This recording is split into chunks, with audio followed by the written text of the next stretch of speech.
All right. Hello, everybody. Tara Bachland here with the Matthew Wood Institute of Herbalism, here for another great talk. I know this is going to be, I've always enjoyed my talks with you, Amanda. And we are discussing today the healing potential of rose for trauma with herbalist and author Amanda Nicole. And if you missed it last time, she is the author of a really wonderful book, Flowers for a Girl, and is plant medicine and sexual trauma. And it sounds initially like a really heavy topic, which you can find at alchemillas.com. That's ALCHEMILLAS.com. For most people, that is a pretty heavy topic, but I'd say the way it was written, Amanda, is so beautifully done that even those with, let's just say, different types of trauma or even milder trauma, we all go through challenges in life. I think is very relatable. And so we're going through the journey of the herbs as they led you along and helped you to heal. And so I'm just happy to be on this, revisiting this journey, because I think it can be very, very helpful and healing to others as well. So thanks for coming back. No, thank you, Tara. I think it's actually very helpful for me to revisit it as well. And actually, it's been the nudge to create a much needed revised edition of the book. So I've started to work on that too. So it's offering me its own medicine. So thank you. That's wonderful. Now you've been finishing up a second book as well. How's that going? It's going great. I finished it. It was going to be called The Story of Us, but the title has been shifted to I Am the Tree, which is quite different, but not. But that book is written. I did it and submitted a proposal to the publishers, but I'm also exploring some other avenues because I'm really feeling a press in my heart. So I've decided to start Liriodendrus Press, whether the publishers say yes to that book or not, because I'm sitting on like 4 books. And I just thought, you know what? We need a publishing house for the plants, for the voices of the plants. So I have a lot going on. Yes. We're very creative in allowing things to come through you, which seems to be a greater part of your journey as we got into last time, and just allowing that process to happen, even though it sounded very, I think it would have been very scary to most people. And maybe it was to you as well. And I'll encourage people to go back to our previous talks, because, I mean, you had dramatic shifts happen in your life, and to allow it to happen, I imagine it was a bit like an earthquake, an unearth, something coming up from below. Yes. Or inside. Maybe below, I don't think is the right word, but inside? Below, inside. Which we touched on some last time with Violet, going deep down and drawing up. But it was very frightening and very scary. And it was an upheaval, an earthquake, like you say. And honestly, I've thought many times, I don't know how people move through the process without the plants, because they were so necessary for me to feel held, to feel as safe as you can in a process like that, to receive comfort. And it's interesting because we're going to touch on Rose today. That's who we're going to speak about. And when I began to remember what happened, it started out as these moments where I would be vacuuming the floor and suddenly I'd have it like a still life photo shot in front of my face. Or I'd be washing the dishes and suddenly this still life photo shot. And I would think, whoa, where did that come from? It just seems so not how I would be thinking about a person or a place. And interestingly enough, at the time, my then husband was, I'll tell you some of what my life was like. He was preaching a sermon series on incest. There aren't very many sermon series on incest. It kind of makes me teary eyed thinking about it. You kind of hope we lived in a world where that wasn't even necessary, Mhm. to have that. But really, it was pretty specific and pointed. There were some other things happening in the world at that time that I'm remembering. It was sort of like almost like a storm swirling with his sermons, with things that were happening in the media and stories that were coming out. And so I started having these just still life moments. And then one evening, I can't remember how much I say about this in Flowers for a Girl, but one evening, he and I had come home from a church meeting, which was very stressful because there was discipline, because it was a church that exercised discipline, excommunication happening. And we were laying in bed. This is going to sound really bizarre what I'm getting ready to say too after I say that. Life was strange. But we were getting ready to be together intimately. And suddenly, like my whole world just went black. It was like a blackout. And it was one, up to that point, it was one of the most frightening moments of my life that I can remember. And I had my hands over my face like this. And I just started saying over and over again, something's wrong, something's wrong, something's wrong, something's wrong, something's wrong, something's wrong. And I could feel all sorts of sensations, and it was very scary. It was like a living nightmare, and I was in the dark. And I, at the time, I couldn't articulate anything that I was thinking or seeing or feeling, but I was feeling all of it. And I moved past saying something's wrong to urgently saying to him, turn on the lights, while my hands were like this. There was so much fear. I was so afraid. I was so scared. And when he flipped the lights on, even though my hands were still over my eyes, uh, it sort of took me out of that space. It was enough of like a disruption to take me out of that space. And in that moment, I knew, like I knew. So when you say it was scary, it was, and it was like an earthquake or an upheaval, it was. And it was the beginning of changes in my life that are still occurring. Nothing's the same. Nothing that was really there before remains. Hopefully that won't be true for everybody, but it was true for me.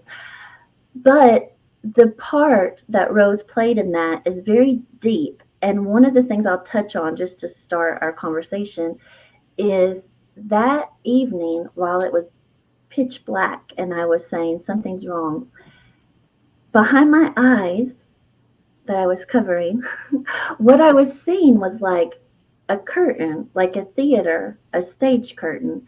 And it was like there were these hands that kept trying to pull back the curtain because they wanted me to look and see what was behind the curtain. And I just kept telling them, no, no, no, no, I don't want to see it.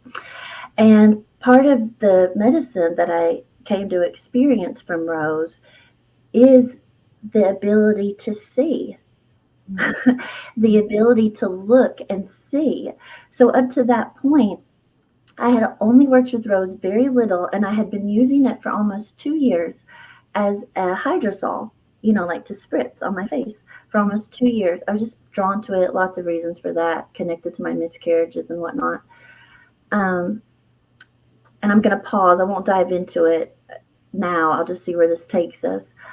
But it enabled me to see. It's like it held my heart. And even up to that 2 years brought me to the place where I could even do what I did that evening and then continued with me. So it sort of held my heart, because sometimes we think I can't see that about a person or a situation, because my heart will just shatter, like it'll just break me. And so Rose was like holding my heart while it was opening my eyes. Hmm. That's really amazing, because I've been reflecting the last couple of years about heartbreak, but coinciding with like the hardened heart. And when you're like kind of, I think when it's like shattered and you're you don't even know how to assemble the pieces. And I think we naturally shut ourselves off to anything that resembles what could shatter even that part of us even more. And so Yeah, like you're saying that just it sounds like nurturing, embracing, kind of holding the space for Mhm. you. Did you have people at that time who you could go to and that could help in that way, or were you really reliant on the herbs knowingly or unknowingly? Well, at the time, my then husband was present, and he did his best. But interestingly enough, that was when I had begun to take classes with Matt. That's when he was coming to Green Comfort and once a month and staying over for the weekend and offering classes. And I remember maybe just a week or two after that first moment, and I was thinking, what is happening and what am I going to do? And I had called my then teacher, Teresa, because I had remembered something she said in class, and so I thought she might be helpful to me. And she recommended energy work, like Reiki and other types of body and energy work. Because what she said, which is very true, is that the body has no desire to re traumatize itself, it wants to heal. And so when you use those types of modalities, the body, the mind, the heart, the consciousness, whatever all the words are, finds a way to communicate with you without re traumatizing you. You sort of find your own language, your own symbols and images. So I was open to that, but at the time, I was a pastor's wife in a very conservative Christian church, and energy work was not necessarily allowed. Very little body work. I think I already alluded to in our past conversations, kind of keeping things on the down low as it was. Um, and I didn't even really know what all those words meant. Mm-hmm. So I go to this weekend class with Matt, which was um, the first one after that first moment. And we're in class that day, and he's talking about the fascia, Mm-hmm. right? All over the body, the fascia, and how it holds memory. And he was specifically talking about how, hopefully, I'm going to say this right, I'm going to remember this correctly, how the fascia is like concentrated around the heart. I think I remember him saying in that class, it's the place in the body where the most of it is present, like it's concentrated there around the heart. And he looked at this, one of my fellow classmates. Her name is Katie. She might be a lovely person to talk to too. Matt knows who she is. He loves her. Mm-hmm. And he looked up and said to Katie, who was presenting herself as like a massage therapist and also craniosacral therapist. He said to her, Katie, when you're working with people, is there a particular plant that you use to help people release memories that are in the fascia around the heart? And she said, Rose. I use rose. And the minute she said it, I knew she was my person because I had already been having some moments with Rose beyond just the hydrosol. And obviously, just the idea of memory, and how to release it. And I remember Teresa, my teacher, and I, we were sitting across from each other in the room. She was on one chair and I was on the other. And as soon as Katie said that, we just locked eyes, Teresa and I, like Mm-hmm. a person. So I went to her at lunch and, told her what had happened. And she was the person that I worked with primarily. When you read the book, Flowers for a Girl, every single chapter, whether she's mentioned or not, Katie is present because I would go to the sessions with her, and then the plants would come the next month until I saw her again. And she really held that space for me. So I would say Matthew Wood, because he was there for months at the beginning of that. It was really extraordinary. Um, even even though he wasn't I'm going to touch on this. This is very important. We're talking about Rose, but this is very important. So Matthew Wood, Teresa, my teacher, and Katie, the the body worker, the energy worker. Matthew Wood held an incredible amount of space during that time that I have told him, but I'm not sure he fully understands because how can you, right? I'm Mm-hmm. going to get teary eyed.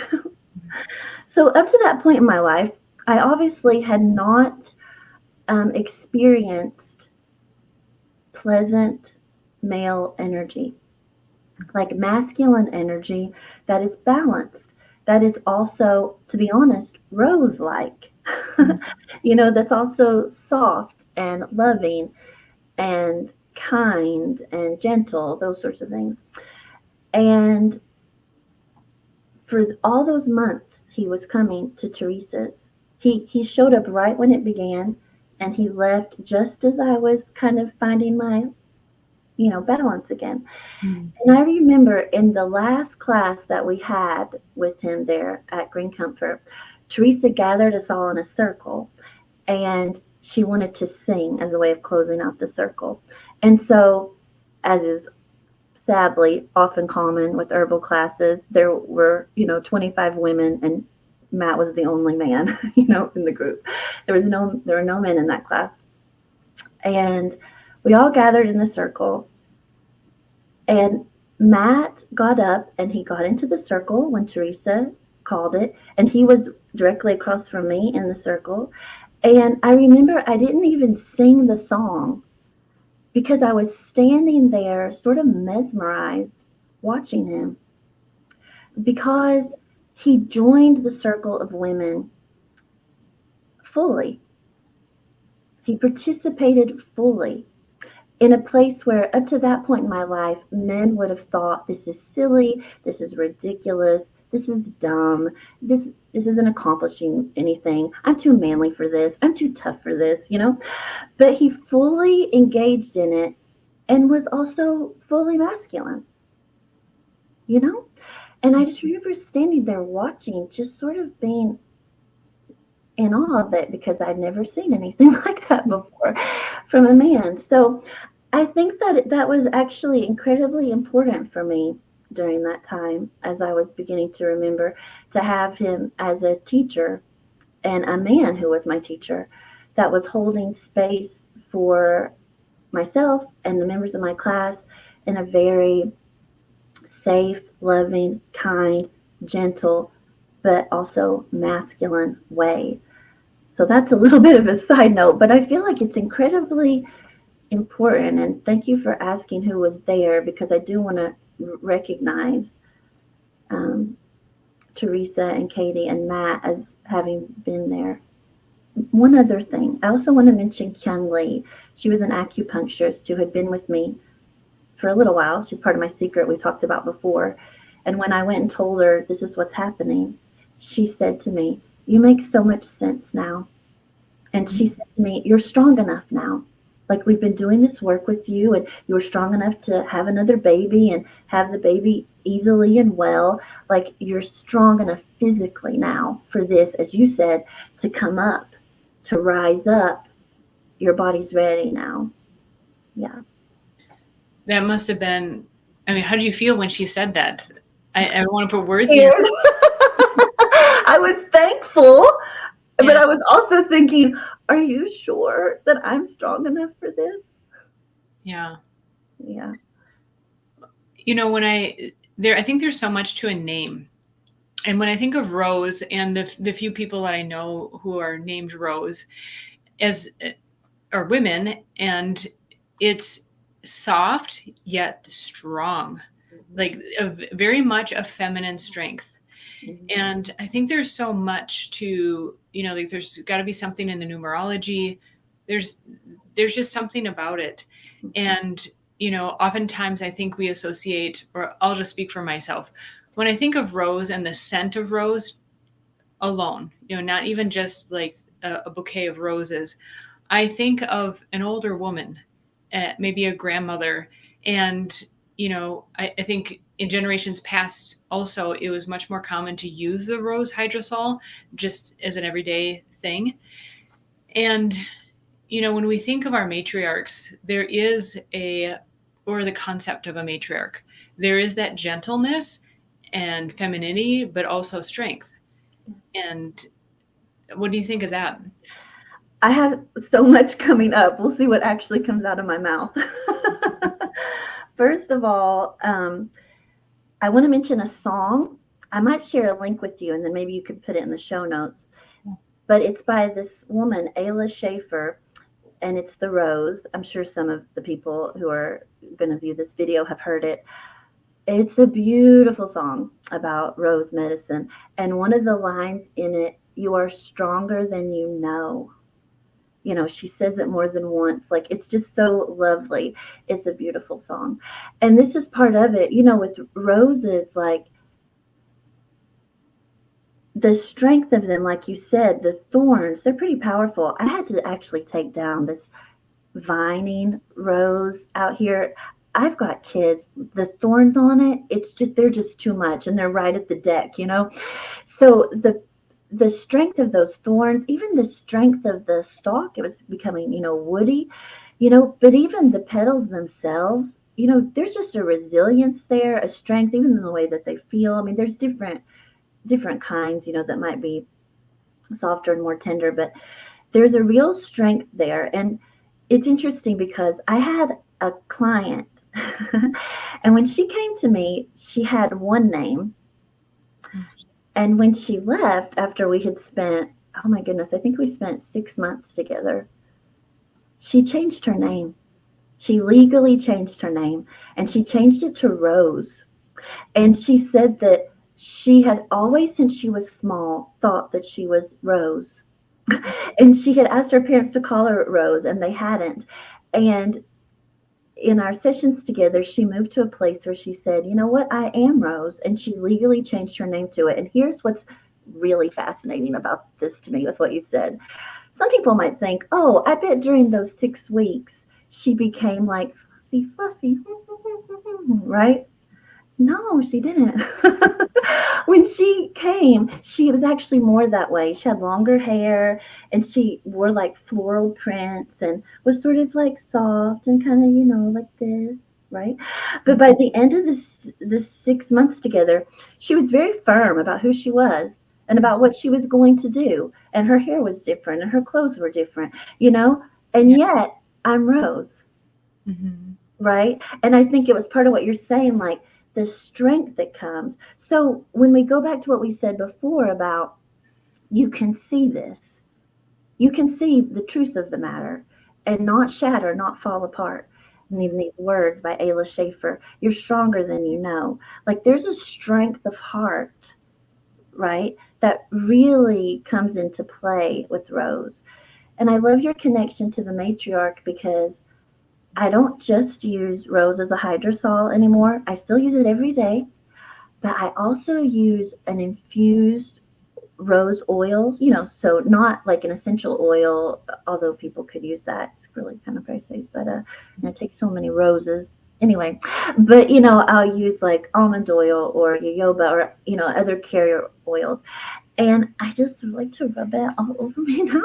And my youngest son, he said to me a while back, I love the way you smell. You smell so good. How sweet. I know, and I've been using it for years. And I would just love it if the scent of rose, you know, is the scent that they take with them because in some ways, even myself, I'm much stronger now than I was. I'm much I'm much woodier, than I was. But I'm also much more feminine and much softer and much more opening and more nurturing. It's just a really lovely blend of medicine. And what's so neat is there are many types of roses. I think of not only the colors, the different colors, and we intuitively, but also in culturally, know the different meanings. Red symbolizes love. Pink and yellow more of a friendship. White, maybe more peace or neutrality, but still kind of that ad, a love of sorts. But then you have the different types, like you said, even the one that was growing very strongly in your yard. Either it can be a bush or it can be viney or a wild rose. And boy, are those resilient. We used to live in Wisconsin and they were much more prevalent in that area. I still see them in the ditches here in Minnesota, but not as much as in that part of Wisconsin. And it was just like, they look so delicate. They're even smaller. They're not a big bush, or at least probably because they're cut down, but they're so resilient because here in the north, they get snow tossed on them, and salt and sand, and there's tractors that go over them, and still they come up. Yeah, I love that about them, especially that they still come up. One of the things I've thought about rose, which I'm sure other people have as well, is it blooms whether anybody's looking or not. Mm.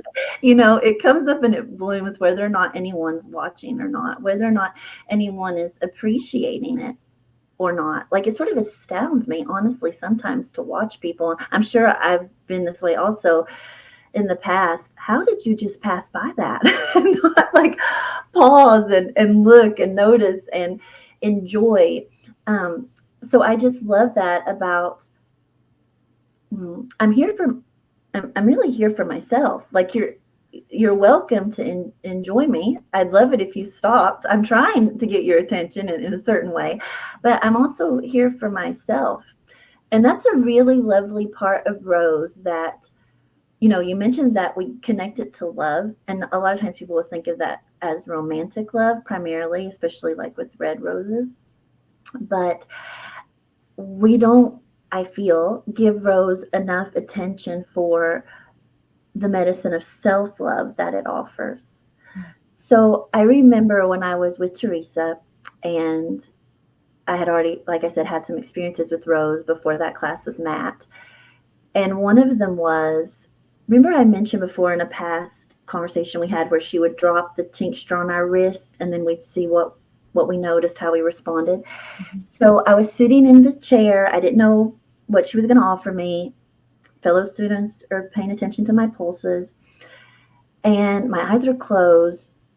And suddenly I felt like the hands of my heart reaching out to grab whatever it was she had. Also at this moment, I was expecting a baby. This was during my miscarriages.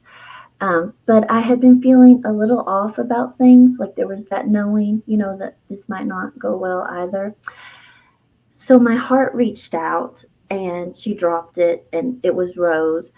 And when I moved out of the chair, she was talking to some of the other students, and I looked up in the yurt, and this was astounding. I've not had this happen since, but I'd like for it to. Suddenly, I could see everything in the yurt crystal clear. Like, it was almost like a snow globe, like where you can see the line of something so well, you see the curve of it. It was astounding, like crystal, the way we say that, crystal clear. And I was sitting on the couch, and she's talking to a couple of other students, and I just exclaimed, I couldn't help it. I just said, wow, I can see so clearly. Like, it was just sort of bizarre. And Teresa said, all right, honey. I don't know what she was doing. But on my way home, I stopped and I bought myself a dozen red roses because I could still feel it in my heart so much. And when I got home, got my kids to bed, my partner went to bed, I started to bleed. I started to miscarry. And I just had known it. And I kind of feel like, not that Rose was physically a part of this, but it was present that day, for what was coming. And I drew a bath, and I actually ended up taking those rose petals and sprinkling it into the bath. But I've used it since then for self-love. I mean, that's what putting oil all over my body is. I'm loving myself. And sometimes when I'm putting the oil on, I say it. I love you, Amanda. I love you so much. I'll say it, even just spritzing it on my face. But I think that when we experience trauma, and it doesn't have to be sexual trauma, there's all sorts of ways we experience nicks, pricked, pricked by thorns, wounds. That's one of the first things to go, I feel, is self-love, because we think there's no possible way I could be lovable or this person wouldn't have done this to me. There's no possible way I could be lovable or they wouldn't have treated me this way.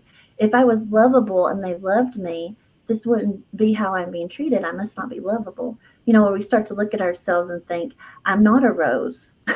I'm not beautiful. I'm not pretty. I'm not attractive. And I don't just mean that on a physical level. I mean, like, our soul essence level. It's one of the first things to go. And so many people that I've worked with in sessions over the years, it's one of the first things that needs to come back, before we can start moving forward, is the ability to love ourselves again. Right. And so, like the rose, I'm just blooming for me. I mean, you can like it, you can not like it. But I think I'm pretty lovely. But that's, most of us are not there. And especially I feel at the beginning of, you know, these healing journeys that we set out on. It makes me think of, it's so common in therapy sessions when you go through any kind of difficult time, and particularly when it stems from childhood, the counselor will often guide you to envision yourself as the child and embracing that child, and saying to that child, which is you, that you love them, that you love yourself, and even calling yourself by name. And I imagine that this is to start that process, right? If you can start with loving the inner child, then that can grow with you over time. Yes. And I, as so many others have, I'm sure, I had that experience very directly. Almost immediately, once I started working with Katie, and she was able to help me sort of get my bearings, and have a container for it, there was, there, there became little Amanda. That was what we called her, and that's just what she was. She was little Amanda. And I remember once, at one of the first sessions, finding her. Yeah, this was like the very first session, right at this time when we're talking about Rose. She was like in a dirt cellar type place, actually in my right hip. So we went into my right hip, and in my right hip there was a dirt cellar, and little Amanda was in the dirt cellar, and her knees were pulled up, and she had like her head down, holding her knees, and there was like cobwebs in her hair and spiders in her hair. And I was shaking her. I was not being very kind. And I was saying to her, "Wake up, Amanda. You have to wake up. If you don't wake up, we're not going to make it. Amanda, Amanda." And I just kept shaking her. I was very upset with her, and I was mad at her for just, you know, dying, wasting away to nothing in this dirt cellar, like get up. And I was shaking her, and it wasn't, as you might imagine, it wasn't working. And I was trying to sort of communicate to her the urgency of the situation for her to revive and to sort of come to, as they say. And I had this moment while it was happening where I realized she does not need more of this. What are you doing? Mm. And I stopped, and I put my arms around her, and I said to her, "I'm sorry." Mm. I'm going to start crying. And I said, "I love you. I love you. I'm so sorry. I love you." And it just took me saying that a few times. And she she peeked up. And you know what happened that day? I led her out of my right hip into my heart. Mm. And there was a little, I want to say throne, but that's a little dramatic, but it kind of was. There was this comedian, I'm not going to remember her name. You might remember. But she would sit in this huge chair, and she would be a little girl, and she'd, rock back from like the 70s, and she'd sit in the chair and be this little girl. And that's what little Amanda looked like. She was so happy, like, "Ooh, look where I am. This is quite a change." And I started to specifically tend her. And it's interesting because over the course of the journey, there was actually one energy session. This was an acupuncture session in particular. I laid on the table and I watched her. I watched Amanda grow. I watched her get bigger and bigger and bigger and bigger. I watched her start to grow up and fill out. And it's been a long time since I've talked about her, because if you understand what I mean, she doesn't really exist anymore, in that we're integrated. We're whole. Yeah. Yeah, that makes a lot of sense. Did a lot of those visions come up during energy or healing sessions or acupuncture, like you mentioned? With little Amanda? Hmm. Yeah, a lot. One of them, she was in Teresa's yurt, and I sat with her, and I realized in that moment, I just need to love her. We don't need to talk. We don't need to have a conversation. I just need to love her. It's interesting because in the book that I just finished writing, that will be published soon in the future, I Am the Tree, there's a section in that book. This draws a lot of rose medicine together. Not all of our mothers are roses. Not all matriarchs are rose like. So when I was little, I remember sitting on the edge of my mom's bed, and she said to me, and I was like in elementary school, she wasn't happy with me about something. I'd done something wrong. I put that in quotation marks. I'm so over like people doing something wrong. And she looked at me with these eyes full of disappointment, and she said, there just has to be a pretty girl in there somewhere. Yeah. And Wow. I could tell like she wasn't really convinced that that was the case, you know? And I just sat there. It just, it went right to my heart. And I felt my heart just drop because I could tell from the way she said it, she didn't think so. And she was also saying it as, like a passive aggressive way of saying there's not one, you know? And then I was so sad because I was kind of thinking, I'm not a pretty girl. There's not one in there somewhere. I've lost her. And I talk about in the book how when I was excused from the, like, I want to say conversation, but it was more of a lecture. I went to the bathroom in that house, and I was little, but I looked in the mirror and kind of like leaned in to see like if I could see her in there. And on that particular day, I didn't. And this is a really beautiful thing about Rose because I'm going to get teary eyed again. Because what I'm getting ready to say was something I was never allowed to say, and I wouldn't have ever said. But I'm allowed to say it now, and I mean it now. That even though, like, my skin doesn't look the way it used to, and my hair, especially since COVID, and all sorts of things just aren't the way they used to, I really love myself. I love the way that I look. I'm so glad, like, that I get to be Amanda and that I get to have my body. And, like, by no means is it, what people would think of as our mm, constructed, social ideal. But I love myself. And I do tell myself that. Sometimes I'll just, like, I literally will just kind of like hug myself and be like, I love you, you know? But that wasn't allowed. Like that was seen as, vain. And Rose is so much about that, about beauty. Hmm. It's so much about beauty. I mean, it's traditionally been used, cosmetics and um, aphrodisiacs and, all these different ways. And so it's really lovely because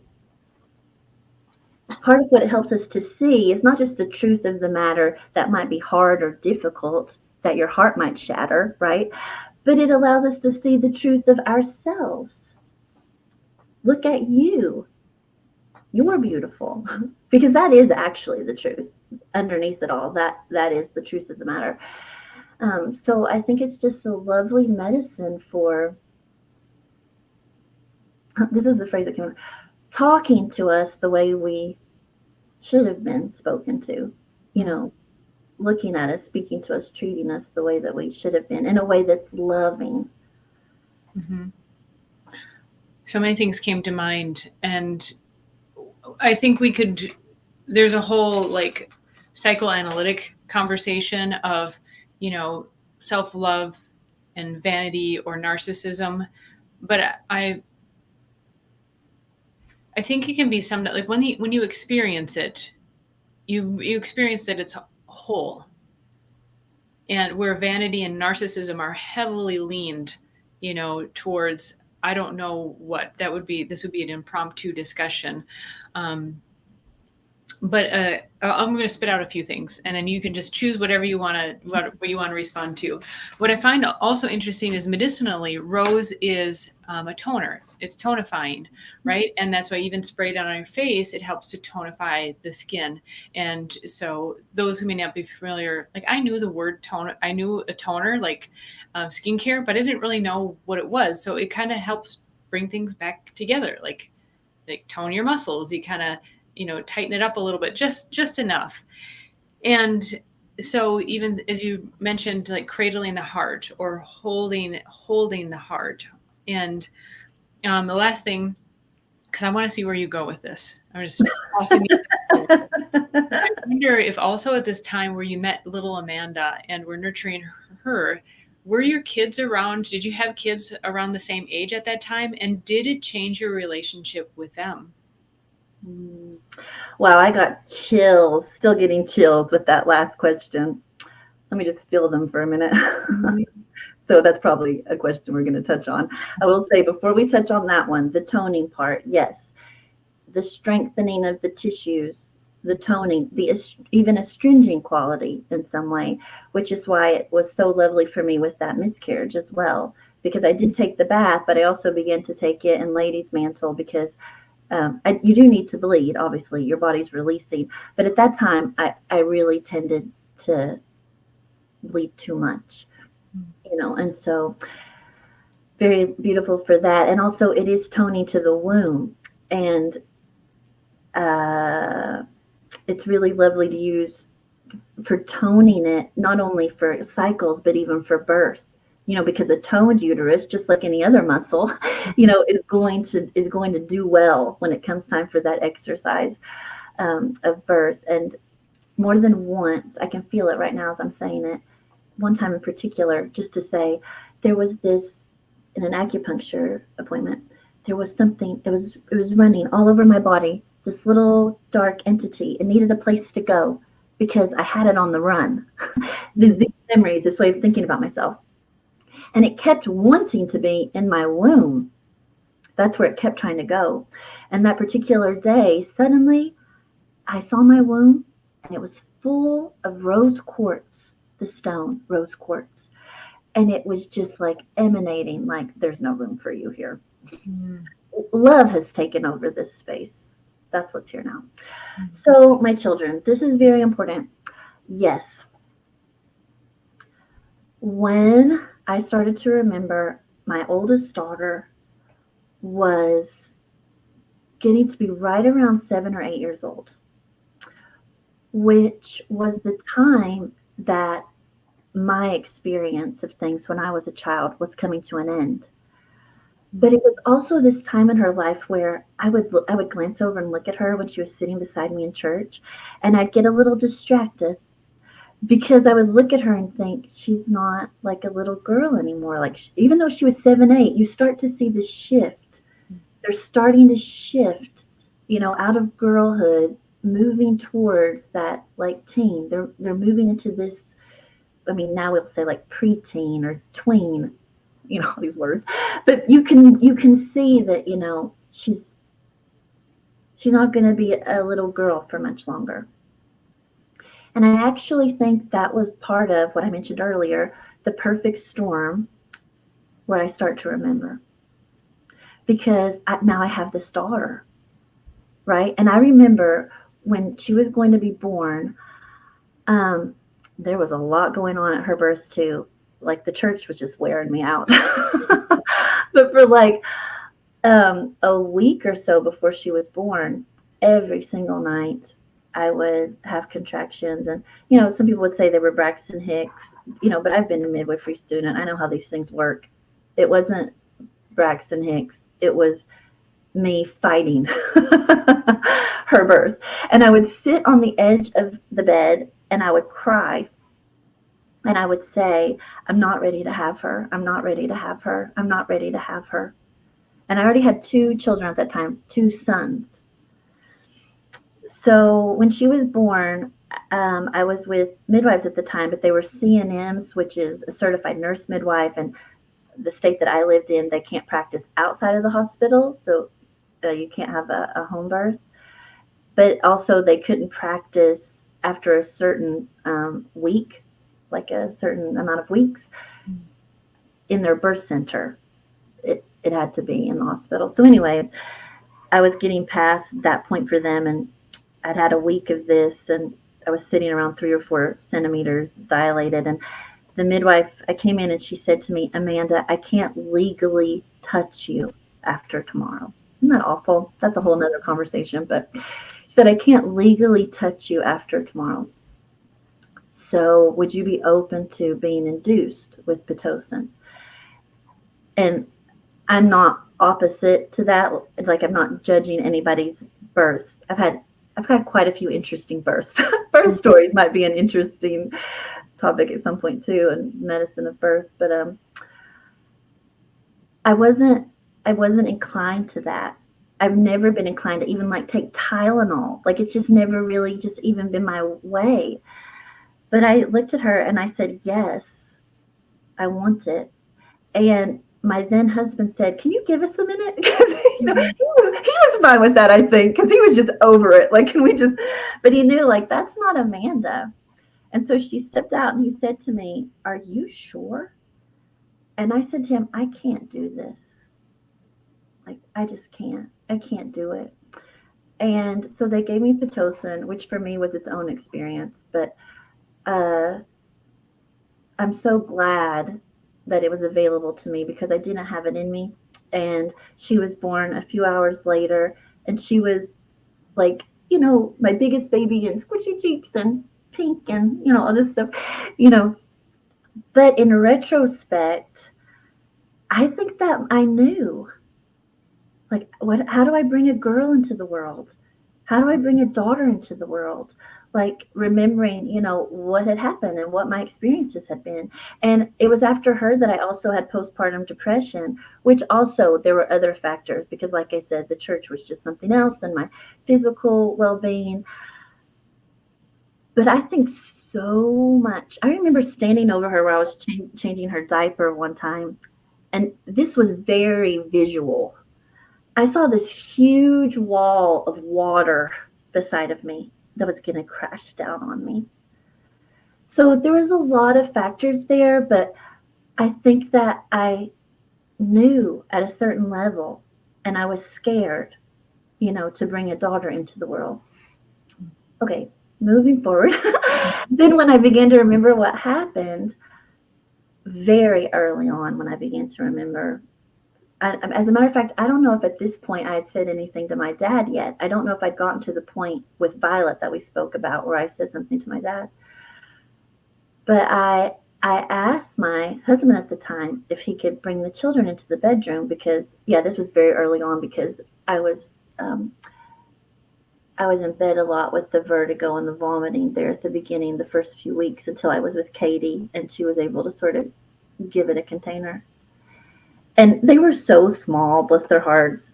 Adults are so dramatic. I don't know how kids how are any of us here and functioning normally. So they're standing beside my bed and they don't know what's happening. They don't know why I've not been feeling well, And I said to them, I am so sorry for all of the times that I have not been kind to you. I'm sorry for the times that I've hurt your feelings. I'm sorry for the times that I've said things that hurt you. I'm so sorry. And I love you so much. And I'm sorry for the times that I've hurt you. And they were little and they're staring at me like, okay, well, we love you, Mom, right? But the fact is I had been unkind. I had said harsh things. I hadn't always been soft and gentle, right? I mean, there are going to be women listening who are like, you have kids and you lose your mind and you're hiding in the bathroom and you don't even know what's happening to you. You know what I'm saying? And you're tired and hungry. Um, but it completely revolutionized my mothering, remembering, and the medicine the plants gave to me. Suddenly the example of mothering that I had was not the only example of mothering there was. And Rose and Tulip Poplar and Violet, who's a grandmother medicine, and so many others were like, what if the feminine looked like this? Mhm. What if the feminine talked like this, just like with Matt? What if the masculine looked like this? What if this is the way the feminine could express? What if this is the way the masculine could express, right? Tulip Poplar, we will be your parents. What if this was the way you could be a parent? So, am I a perfect parent? No, ma'am. That's what my mom would say. No, ma'am. But I I believe this about myself in the imperfection. I am a much better mother than I would have been if I hadn't remembered and if I hadn't met the plants. And a huge part of it is the the feminine energy of Rose. Like there is the strength. I am strong and I'm soft and I'm tender and I love you and my heart is open to you.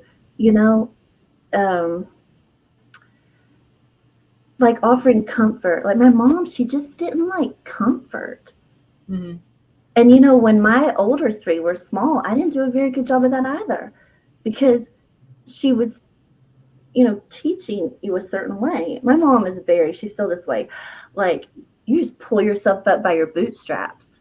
And I'm like, I wanted to curse, but I'm trying not to. So I'm going to find something a little more moderate. To hell with the bootstraps. Like, no, like we can be tender. We can cry. It's okay if something hurts your feelings. You can come sit in my lap. And I know people are like, oh, we don't want to coddle. Look, everybody, it's okay. We'll find the balance. We'll work with it. We'll find the balance. And honestly, the way that rose and tulip poplar and American holly and so many plants make me feel is I'm not sure we can have too much love in this world. Mhm. Like we're so out of balance with it right now. It's almost like I'm not sure you can pour enough love into it. So, yes, yes, yes. The plants have changed my mothering, and I'm so grateful because, my older ones, they're still like, you could have done this better and you could have done that better, and they're not wrong. And then some things they're like, you could have done this better and you could have done that better. And I'm like, you're not right on that one. But I don't have to say it. It doesn't matter. You know what I'm saying? Mhm. Um, because those things can exist and I can love them, and in my imperfection I can love myself. Do you know what I'm saying? Because my mom and so many moms are like this. If I said, and I did actually, when I began to remember, right, and that didn't go well, what some of the things some of my older kids have said to me, what do?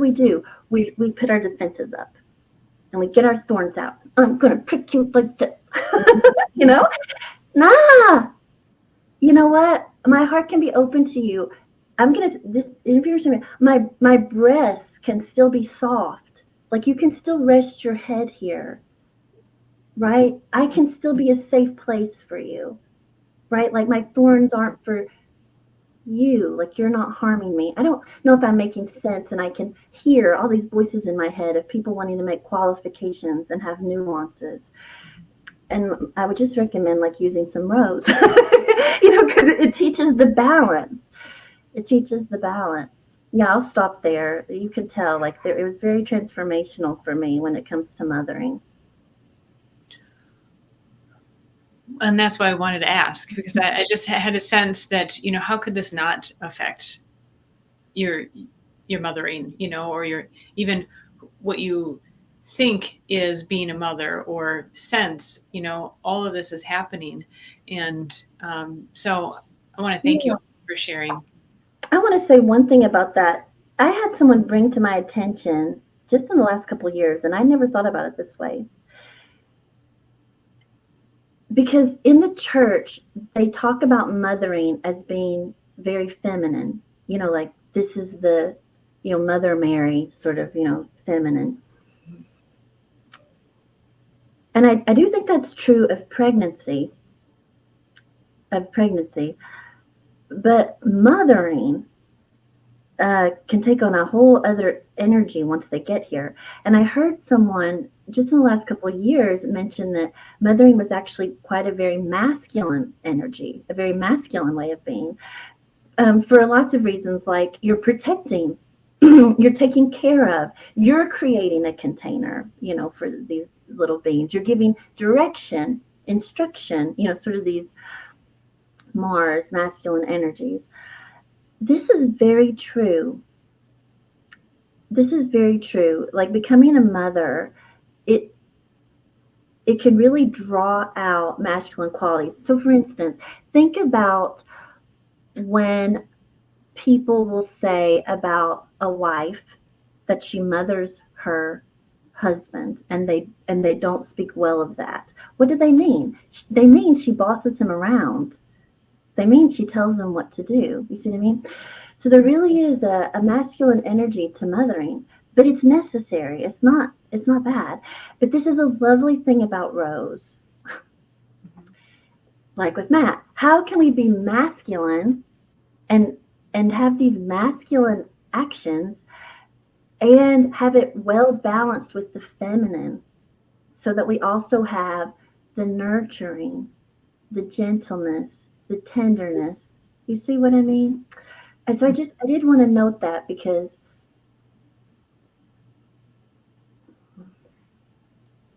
when we talk about rose for love and as an aphrodisiac and for beauty, this might be more than people want, but it's part of the medicine.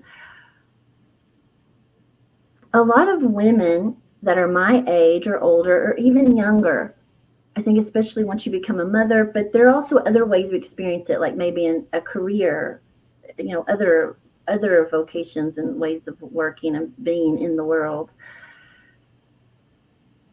There's so much masculinity, and so we can lose the feminine, right? And I feel like in our culture we tend to think that as women get older, the fact that they might become more masculine or harder or hard nosed, it's just the way it is. And a lot of, I feel that feminine quality can get lost, if that makes sense, as we get older. And I just really love this about Rose, because I actually feel like I'm more feminine now with 6 kids and a lot of responsibility and a lot of things that require masculine energy now than I was when I was 16 and had like no responsibilities. And there might have been very little masculine energy. You see, so it's like this beautiful, just offers this beautiful medicine for, I'm sorry, I'm having trouble finding the words, but just this balance where your feminine and your feminine can bloom and open while being held by the masculine, all in one medicine. Mm-hmm. That's interesting. The vision I got right away is when you talked about little Amanda sitting on the rose throne. It has structure, right? Some masculine energy, provides structure, support, but it's a rose, so it's very delicate. Well, I envision rose petals at least. Mm-hmm. Yeah. And you mentioned the word balance, and I think that's really I think we're struggling with that these days in so many ways. And if we're just speaking about masculine and feminine energy, women, being able to balance out the masculine energy, where can that best be utilized, right? And especially if, yeah, there's so much to say on that. And then men similarly, that's something I really appreciate about my husband. I mean, he looks like this, like he's not, but he looks like he'd be like former military, that, he's got a lot of tough guy qualities, but he's so caring and tender. So several months ago we got a kitten, and it's so funny because, we got the kitten, but he kind of okayed it, because as a partner, as in life, especially an animal, you've got to be totally okay. Yeah. But she was just watching you. She's watching you. And so it was my kitten, but over time it's like, it's our kitten. And when it comes to feeding time, I'm like, Now she's a big kitten, so we can cut it down to, 2 or 3 feeding times, not like 5 feeding times a day. But he's like, but she looked hungry, or she really liked this. And just, it is enjoyable watching her eat, and just like totally enjoy it. And I love that. I was just one of the things that I love about him. And before I met him, I thought that I was going to marry a Latin guy, because to me, and having lived in Latin America, the Latin men had a better connection. Like they're more okay, it seems like, with embracing the child, or talking to the animal, and just kind of having those more tender qualities. And so uh, yeah, I think a lot of us are struggling in those ways, and models, having a model, can be so helpful. But I really do believe too, and have experienced, that the plants, sometimes when you don't have a model and you just don't know how to like bring it out of you, Yes. that they can gently help reform you. Yes. It's such a beautiful thing about them. I love that you said that, at the end, because I think that's why Tulip Poplar said to me, "We can be your parents." Mm. Because not only at that time did I not have an example of parenting in the way that Tulip Poplar presented it from my own parents, but not even in my extended family, not even in the church I was a part of, just not even in my community. It's just not the way that parenting was done. Mhm. And so for them to say, we could show you a different way, we could show you another way. And it's interesting because, I mentioned Matt, and there are other men that have come into my life since then. Not a lot, but enough, that are like in my circle, in my sphere. And I found myself, just observing them at times, at like a social function, like a dinner or something, and just watching, because it's just so curious to me still, I'm getting more used to it. Like it's gotten to the point now where it's like, if you're not this way, we're probably not going to be hanging out in social circles, so it's becoming more normal. But I'm still just amazed by it, because it was so long of not seeing Mhm. that, of not seeing the balance of the masculine and the feminine in a person, you know. I'm still working on that with women. That doesn't seem to be quite as easy sometimes to see. The pendulum is swinging everywhere, as you've noticed. And that's what I think is so beautiful about Rose, too, because, when we see these things about ourselves that are out of balance, or when we see these things about others or about society that are out of balance, Rose is so lovely, like for self love. You know, you're right, this is out of balance. You can love yourself. Or when we talk about seeing the world through rose colored glasses, Mm. there's so many levels of that medicine that we've touched on. We don't even realize the truth of what we're saying. So it can be rose colored glasses. We usually use that to say, you're not seeing the truth of something, right? And that was part of what Rose was wanting to do in the beginning, was take off the rose colored glasses, so you can see clearly. But how different the world would be if we were looking through rose colored glasses, lovingly, Mhm. like to see the things that are out of balance, and to love what is outside of us, and to love what is inside of us, because really we're mirroring these things. They're often one and the same. So those rose colored glasses in a loving way. And this is wanting to come up too. Rose is lovely for betrayal. I know that's like, oh, where did that come from? But a lot of times we think, this person betrayed me, or this institution betrayed me. But the self betrayal, right? That's really where it goes to. So a lot of times, if we mm,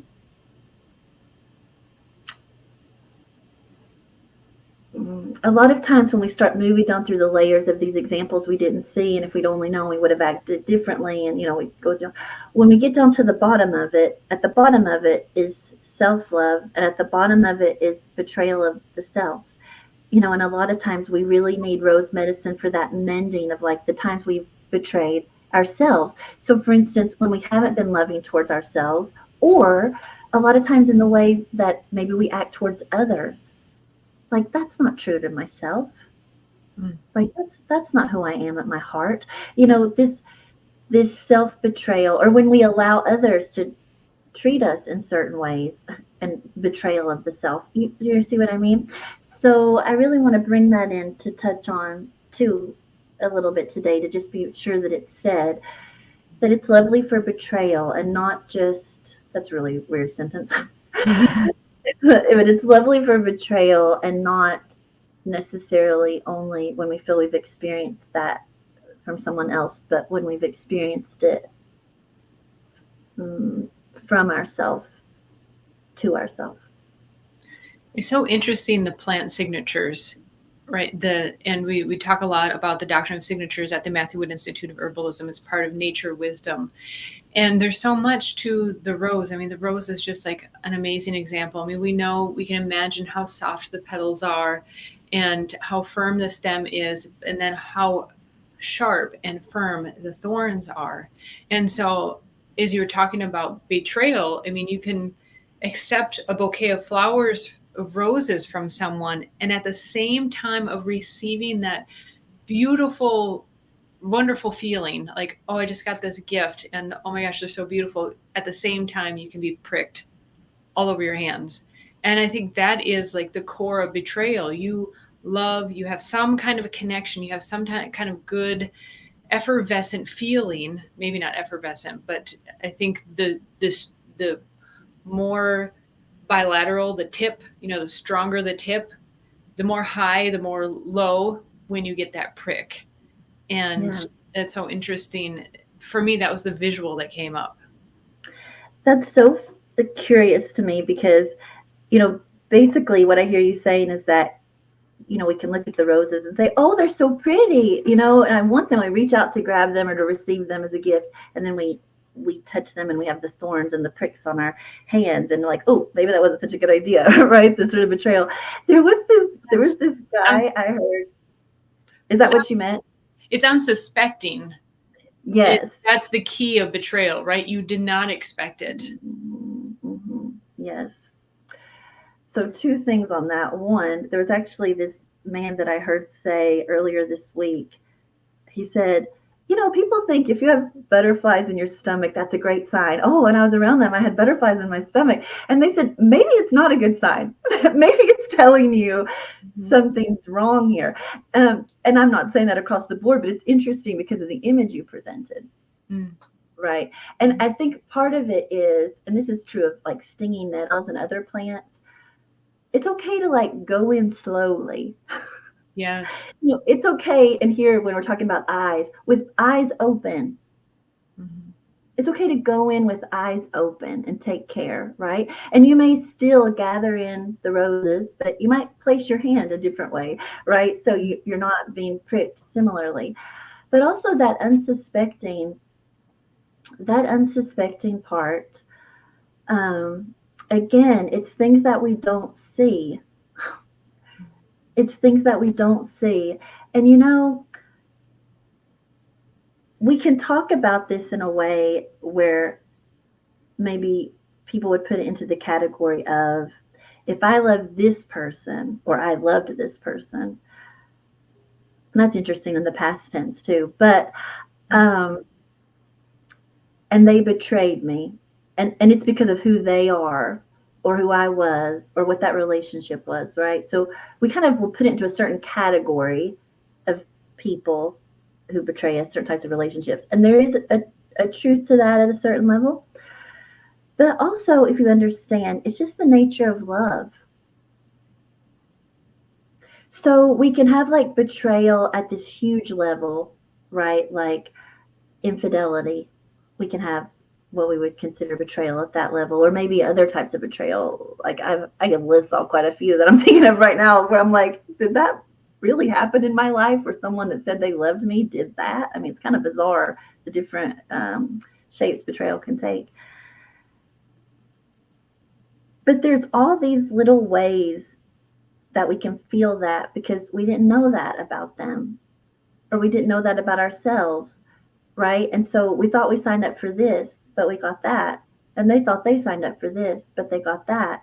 And there's all these little nicks where we can have maybe um, a smaller version of a little bit of a betrayal, right? Like, why didn't they tell me that about themselves? Or why didn't I see that? Or they can think the same about us. I think there's something to it about to embrace another is to get pricked. Like, to embrace another is to feel the thorns. It's just part of it. Or the potential, right? At least the At potential. least the potential. Yes, at least the potential. Like I said, you might move a little slower and come in a different way. But yes, the potential of being wounded, the potential of being pricked. And I connect this also to you asking me about mothering. You know, depending on what circles you're moving in, it's rare when you're like of childbearing age, as they say, and you're just starting to have children, or you're thinking about having children or whatever, or you first find out that you're expecting a baby. It's rare that people sit you down and say, look, at some point, they're going to say these kinds of things to you. At some point, they're going to do these kinds of things. At some point, you're going to feel these ways. Nobody does that. Everybody's like, oh, it's a cute little baby. You're going to have a baby. It's so happy. Let's go get some cute little outfits, right? Like, as a mother, I feel like my heart is just constantly bleeding.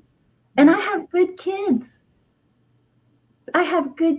But there's still the moments where a little something said or a lot said that they don't like something about you, or they don't like something you did, or you don't like something about them, or it's all these little unspoken things, or sometimes it is, or it's just incredible, especially as they get older and just have more like their own thoughts and their own um, opinions and ways of being, right? If you understand what I mean, that's unseen. You know, you embrace the mother love, right? You embrace that experience of the human condition, to experience the love between a parent and a child. But it's also full of pricks. And again, like you said, it just depends on how wide are your eyes open. This is so important. Like, how much are you willing to see so that you can embrace the the fullest that you can, and embrace with as little pricks as you can. It's interesting because that rose vine, oh goodness, that I mentioned, it had to go because I honestly could not figure out how any of us were touching it without that. And that's also sometimes the way it is, because rose is very much a medicine of boundaries. And sometimes there's really not a way to engage with particular situations, relationships, or people where there's anything but that. So we haven't really touched on that, but it is also a medicine of boundary, not just opening, but also saying no. And then that you need to put on your gloves if you're going to be handling that particularly vigorous form.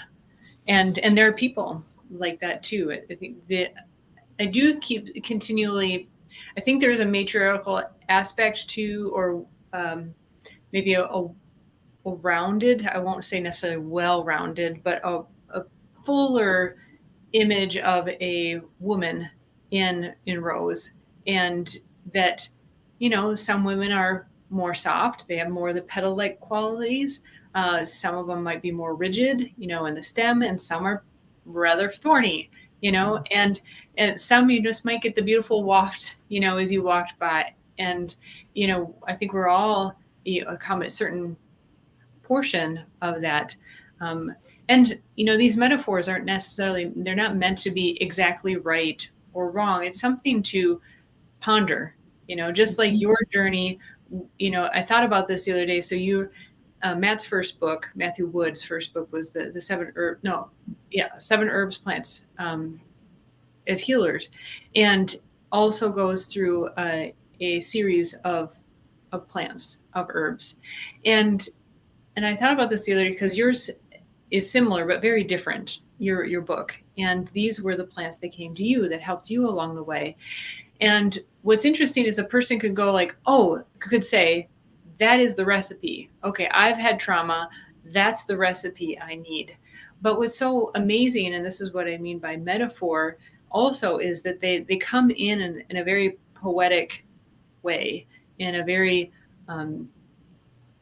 nuanced way, and it's not the rigid or linear uh, path, which has for me been a really wonderful journey, because I tend to gravitate towards do these things in order, go this way, and it so really has opened me up in a number of ways as well. Yeah, and I think I say that in the book. It might be in the introduction, but I say this isn't a protocol. I'm not offering this as a protocol. This is just my story. This is just my journey. So some of the ways we're talking about Rose, other people might not experience Rose this way, and it might not be the parts that are emphasized, right? Mm-hmm. But like you said, it is part of her essence, but what we draw out, can differ. I do want to say though that the matriarch aspect, it is very strong, however people might experience it. And what's really coming through for me very strongly today, and I'm not Catholic, this isn't my background, like I was raised in the church, the Christian church, but they don't emphasize Mary the way that the Catholic Church does. Just a very Mother Mary archetype. And some people also connect the rose with even another woman connected to Jesus, but Mary Magdalene, which is another aspect, though, of the feminine. So we have like the matriarch, but then we've also got this not really maiden. She's different from that. But these different ways that the feminine is expressing, but the rose is very much a part of it, of this matriarchal presentation. Mm-hmm. Yeah, I don't know. I'm feeling something in my heart. I don't know what's wanting to come out, but something's wanting to.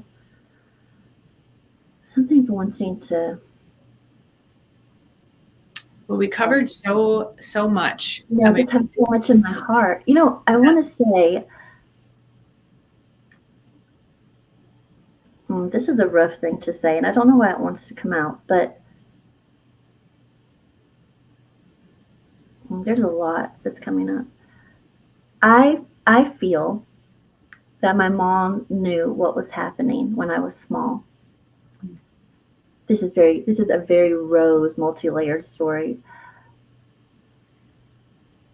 She knew what was happening when I was small, but she didn't want to believe that it was happening. She didn't want to see it because that's just too much, because she loves me. She loved my dad. Also, all the normal reasons you wouldn't want that to happen, even if you didn't have close ties. So she didn't see it, right? So she closed her eyes to it because she couldn't do it. She didn't have what was needed and necessary for her to see it. But what she also began to do was to close your eyes is to close your heart. To close your heart is to close your eyes. Do you understand what I'm saying? Um, and I just want to say that I feel that there is someone who's going to watch this or listen to this that's had a similar experience where your mom knew, or a matriarch, a womanly figure knew that you were being hurt in some way. It doesn't even have to be this way, it can be another way. And there's such a level of betrayal in that, because when we come into this world, especially if it's the mother, she's the one that we're expecting will protect us. She's the one we're depending on to take care of us. That protection, that boundary, to set the boundaries for us when we really maybe aren't able to. You know what I'm saying? So just the levels there, that are somehow, it's like I can see petals like falling off a flower one by one by one by one by one, of these layers of mothering, matriarch, seen, not seen, open hearts, open eyes, closed eyes, boundaries, protection, betrayal, all these levels. And we talk in our society of this idea of the mother wound. Mm. And I think rose is a very like central plant for helping us mend what we're experiencing individually, but as a society, as the mother wound, where we're just incredibly out of balance with it. We're not, it's shifting and it's changing, but so few of us, instead of experiencing the medicine of rose as protection, being protected by the mother or the feminine, we've been pricked or wounded by it instead. This opposite effect. So then we repel it. So, like for me, when I was growing up, I never wore pink. I wasn't interested in roses, no floral prints. I was always wearing dark colors, a lot of black, not too much black because my Christian school wouldn't allow it. But my grandmother was like, Amanda Jane, don't you have anything with any color? Amanda Jane, put something on other than black. And, when I started working with Rose during the miscarriages and spritzing it on my face and whatnot, then I did start to wear florals. And I actually lived in a house for a while where I painted some of the walls rose colors. And I buy myself, but for a while I think I was, and this happens, I think, like actively repelling it the way like the thorns would, because the feminine had hurt me. So I don't want it. Mm-hmm. So there's just a lot of healing that we're needing to do with that. Yeah, I know exactly in my own way what you're saying. And so, again, it's hard to model. It's hard to not do that yourself. And I think it's like, so my husband and I also do a podcast. It's John and Tara podcast. And we talk a lot about men and women's roles, their just their way of being, how it comes out in at least our marriage, and balancing that feminine and masculine. And we use a lot of martial arts analogies because that's both part of both of our backgrounds. Him initially, and I was his student, and have been for years. And there's a reason behind Karate Kid. Okay, there's beautiful metaphors, and you when you meet force with force, you just get more force. But it doesn't mean that you don't use some kind of directed energy. And I think that's where women in particular, and just speaking of my own lineage and experience, is that going back to the thorn analogy, the thorn can just be even threatening. It's just like, ooh, okay, I'll be careful when I pick up that stem. It doesn't need to be always pricking and poking, but it's the mother that says, no, no, no, no, you don't touch my daughter like that. No, no, no, you don't, look at her like that. Or talking to someone else who maybe talks to that person and said, that was inappropriate. And so there are ways of utilizing that strength, right? The thorn has innate strength in its potential, but it doesn't have to be poking and pricking all the time.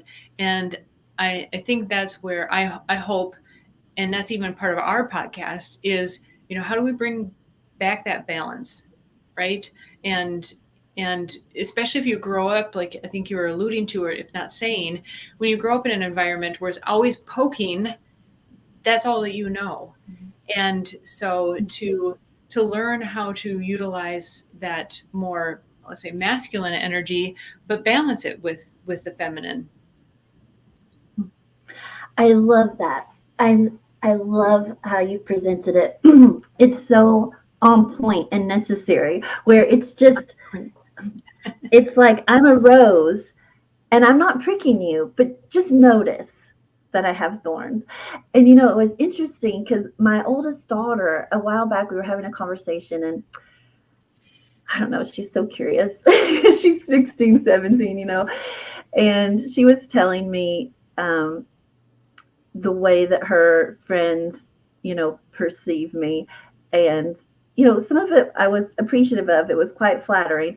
But the other thing she said that was curious to me is she said, but when you come into a room, I think you kind of scare people. And this was after she'd said things like, my friends think you're pretty. And I'm going to say things that are, I'm not, just know this was said by a 16 or 17-year-old. But she's like, my friends think that you could probably get a man and blah, blah, blah, the way that they talk, but the idea being, for a mom, you don't look too bad and you're kind of fun. And, we like being around you, for the most part for a mom, right? But then she says, but I think when you come into a room, you kind of scare people and people get kind of quiet and they don't know what to say. And I have noticed that over the years. And I looked at her kind of funny, and she said to me, and this is interesting because my divorce situation was very hard for me, but she said, even Dad, like, you've been scared of him, but he's even like that with you now, And she kind of said a little more, and I think it was what you're saying. I'm a rose, but just notice. It's an energy. Like, I'm here, I'm happy. It's not fake, it's not false. It's just all this is a part of me. So don't mess with me and don't mess with my little ones. Like, it's interesting to say there's a mother bear energy. And I have experienced bear medicine with rose, which you wouldn't expect maybe for some people. But I have, but it's that mother bear energy, but only if necessary, only if needed. Like, I'm not always poking and prodding. And I've told my daughter to just life, she's going to go here, do this, go here, do this. I'll say to her, that's fine, but I don't want any phone calls. And what I mean by that is I don't want someone calling me up saying that he said this, they did that. I don't want to hear it. I'm not, best behavior. I don't want any phone calls. And she's so funny now. She'll say, oh, nobody wants to call you. But it's like nothing bad has happened. Yeah. But like you said, there's a presentation. And I also want to know another phrase you said that I thought was such a good phrase. Is when you said directed action, like a direct focus. So it's not that there's nothing happening, something's happening, but what's the where's the focus? What is the action? What is the direction? And you, right before you said that, you mentioned the fragrance of the rose. And I think this is a really lovely image of how the feminine and the masculine find balance in the rose. So the rose, it doesn't prominently present the thorns, right? So that's not what we think of as maybe what we would think of as the masculine, like more of like a warrior, like a Mars sort of quality. It doesn't prominently present that. It's not like a thistle. Yeah, exactly. Yeah, what it prominently presents is its beautiful blooms and its petals. What it prominently presents is the feminine. What it prominently presents is the color and the fragrance. That's what it prominently presents. And this is what I think is lovely too about the feminine, but even the mothering. What is it that draws us to the rose? It's not the thorns. Like, what draws us is the beauty of it, is the fragrance of it, is the feminine qualities of it, right? That's what draws us to it. So I think of this particularly with mothering. We could think of it maybe even in friendships, romantic relationships, whatever, but I'm thinking of it especially in mothering at the moment. Prominently displaying my thorns and pricking all the time is not what will draw them to me. Right?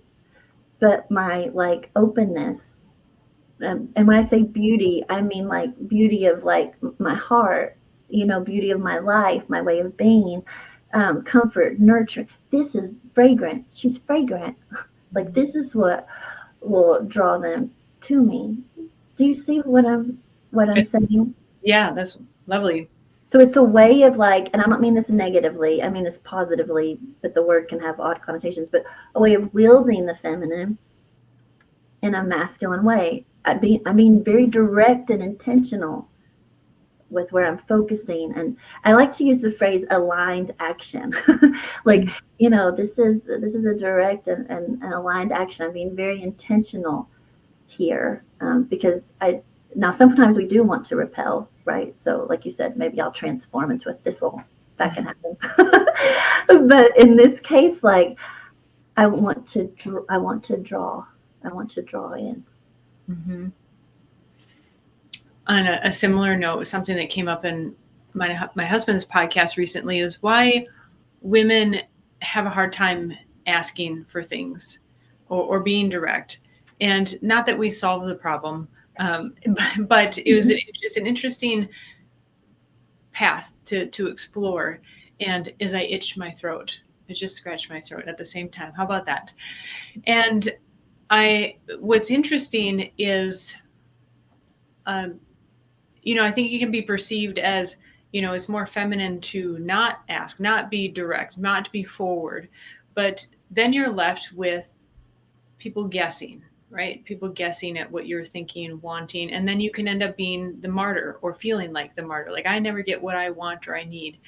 And something that I said to my husband that, wasn't particular for him, but just in general in my life, when I think of times, and there've been many, where I have not spoken up for what I want, need, think, and so forth, it's because I'm afraid of what I assume might come back at me.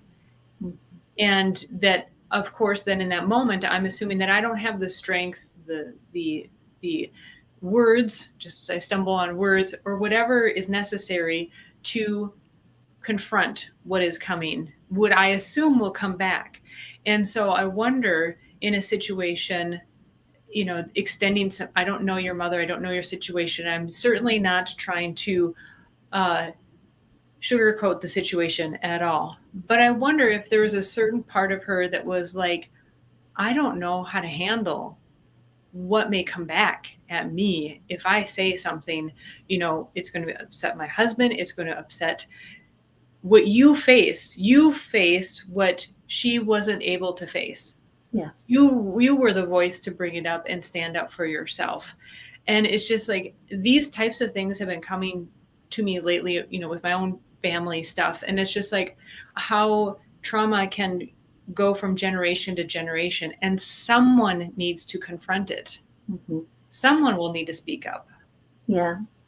No, I don't think you're sugarcoating it. I actually think, in keeping with our conversation and the medicine, you're presenting it with rose-colored glasses in a positive way, which is it's necessary for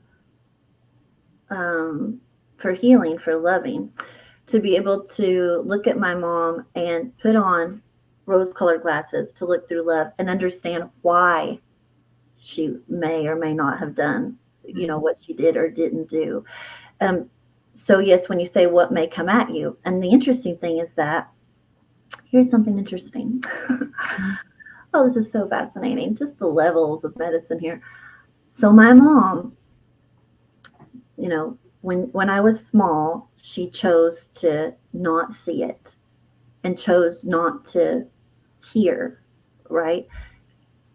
And this isn't just an assumption. Like, I'll just give an example. When I did tell her what I was remembering, she told me there was no way that had happened.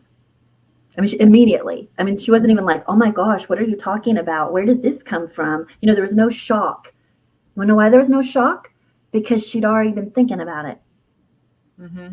What she told me was, oh no, that didn't happen to you. There's no way it happened to you. I mean, just right away.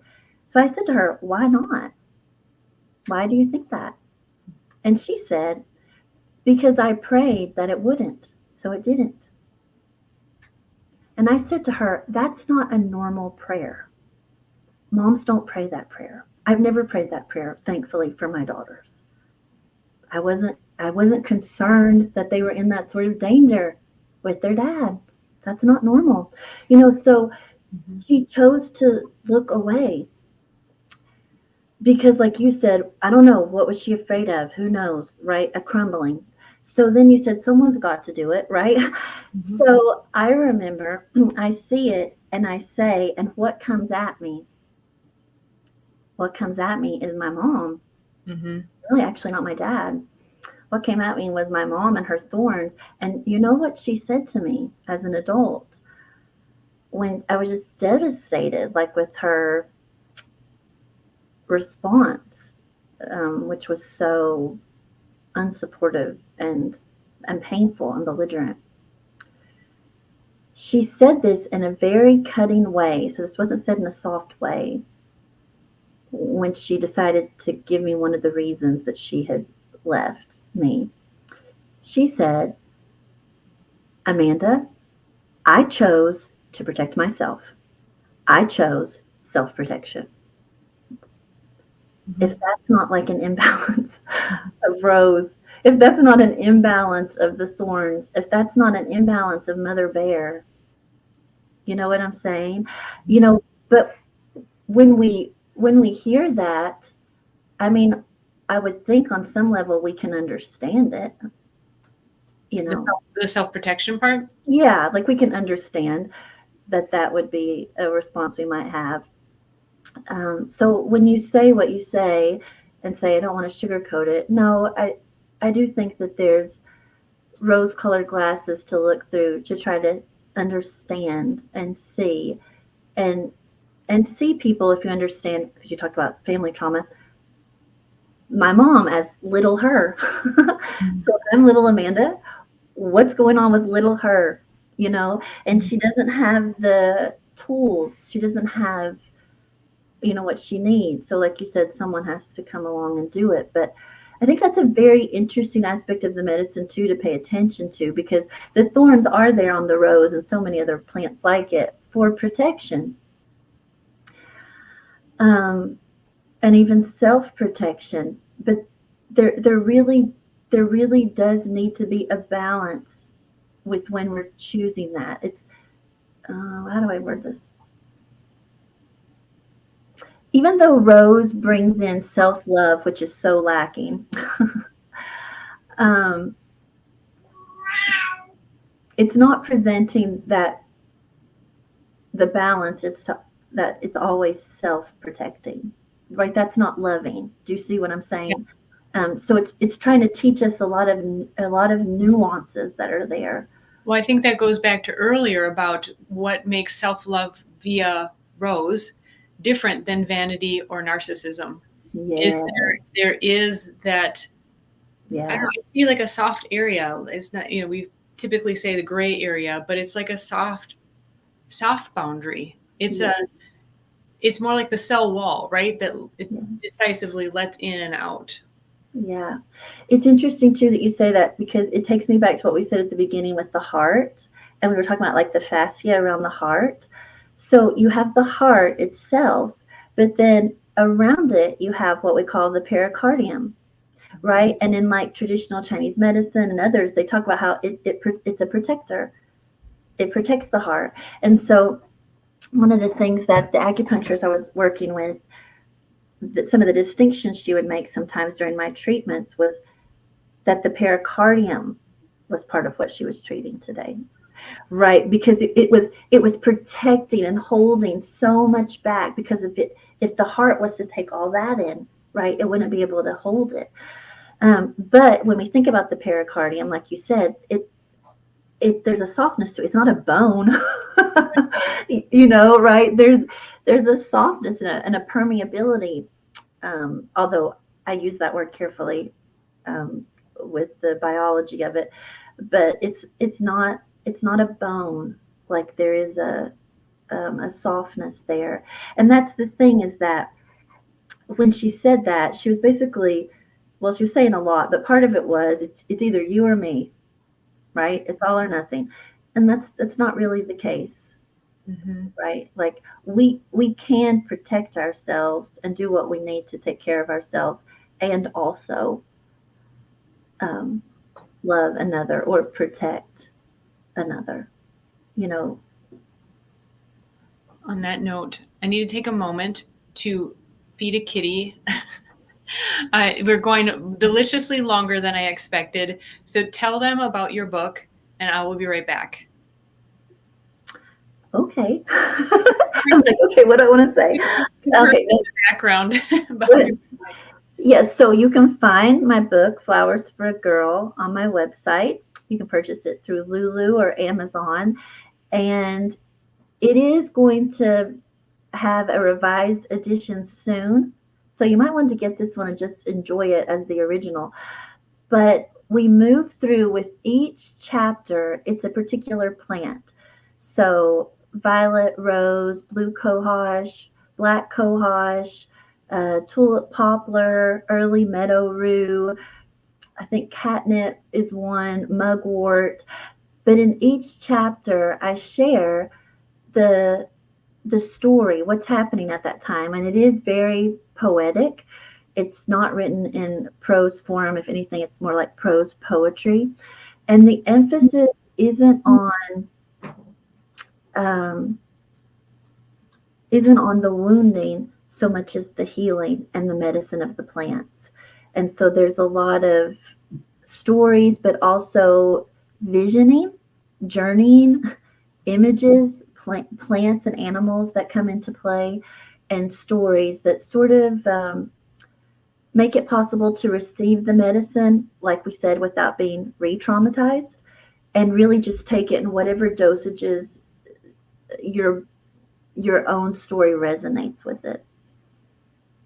I did it, Tara. Beautiful. Thank you.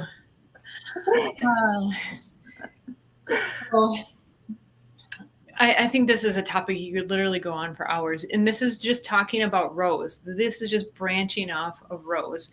And so many, I've had a very different but similar in a way experience, especially with the mother wound. And I have a feeling it's much more common than most people speak of, because it's we're raised to obviously not speak poorly of our parents, which I think generally is good, but then it's hard for healing. Yeah.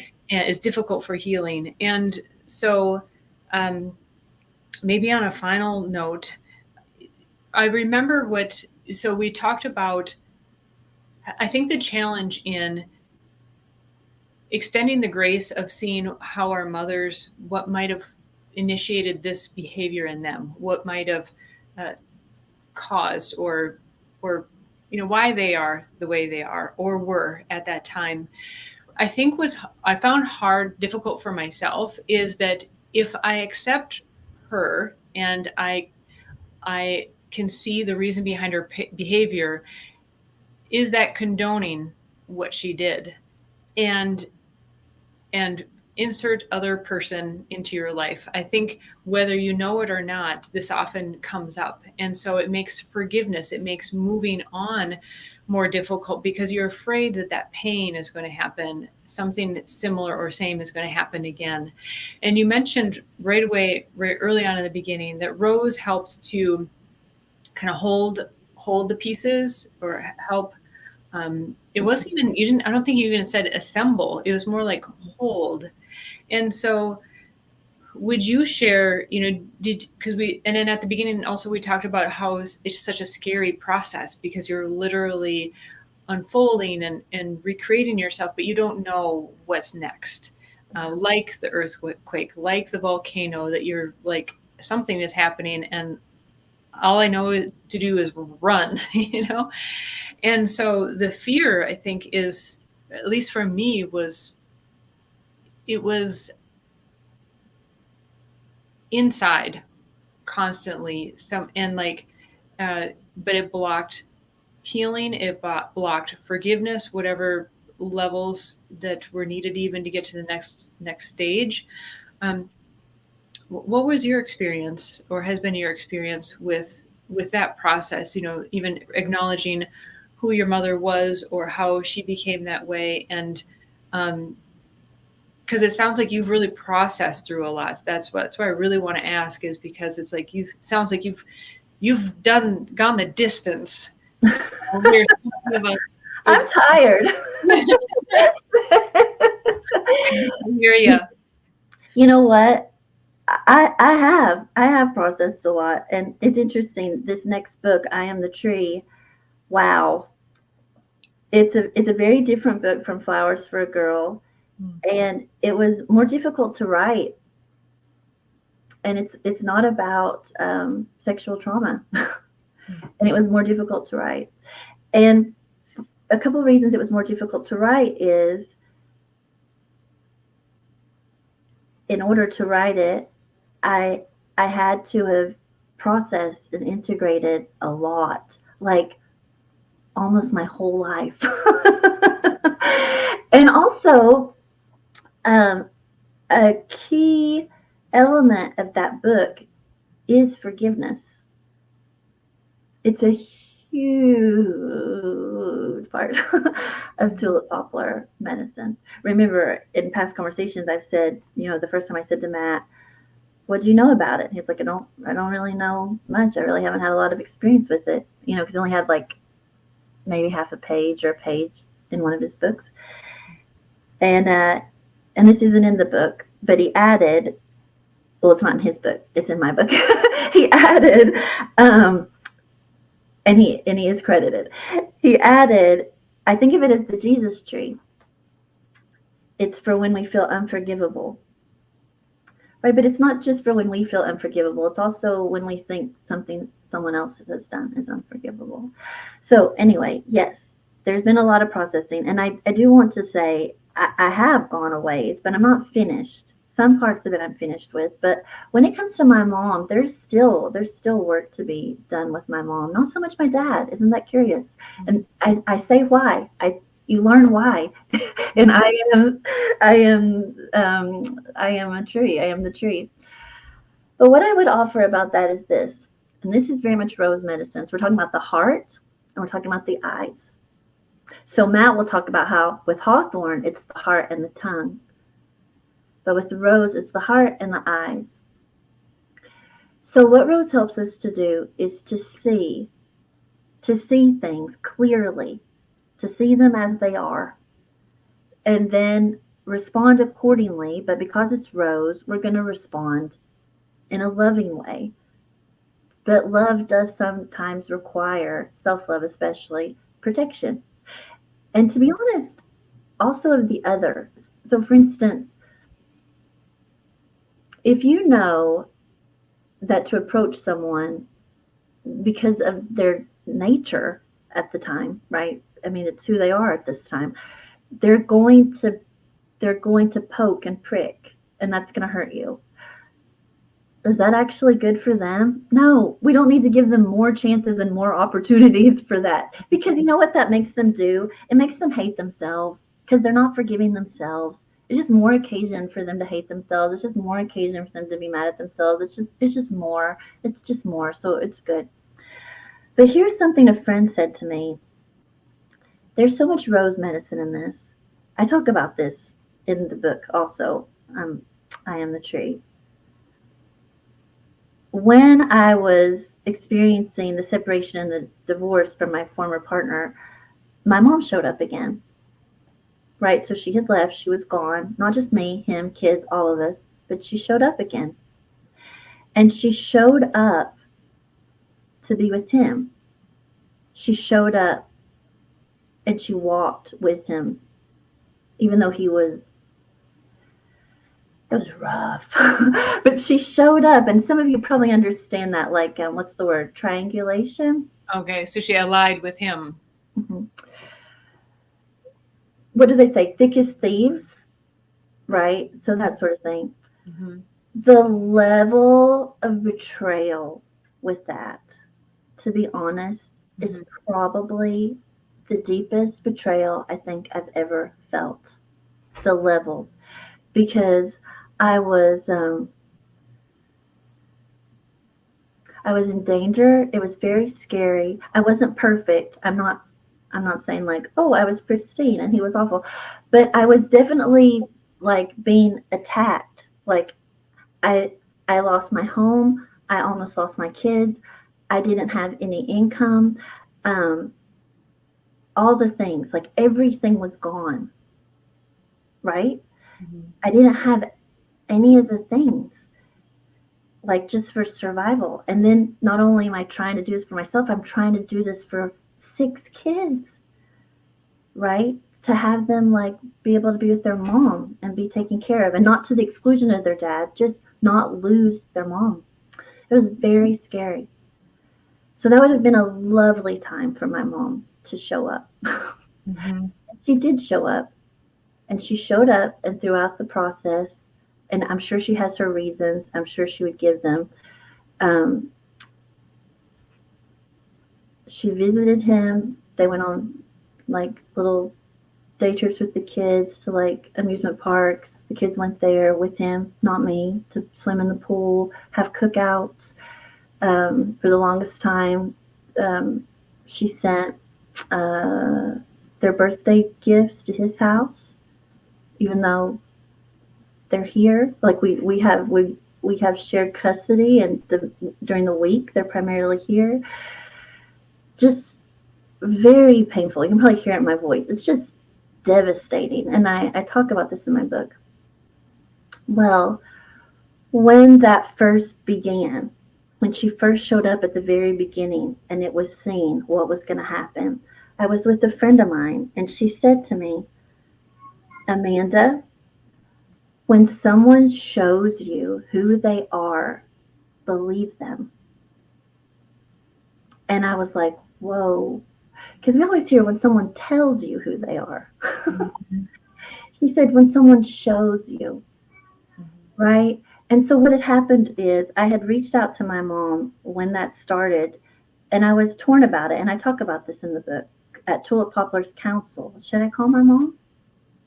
And this same friend said to me, give her another chance to be a mother. Give her another chance. Right? And that's reasonable. That's merciful, right? There's grace there. So I did, and it didn't go well. So that's a lot. That's a lot to say in response to your question. But the answer is when someone shows you who they are, believe them.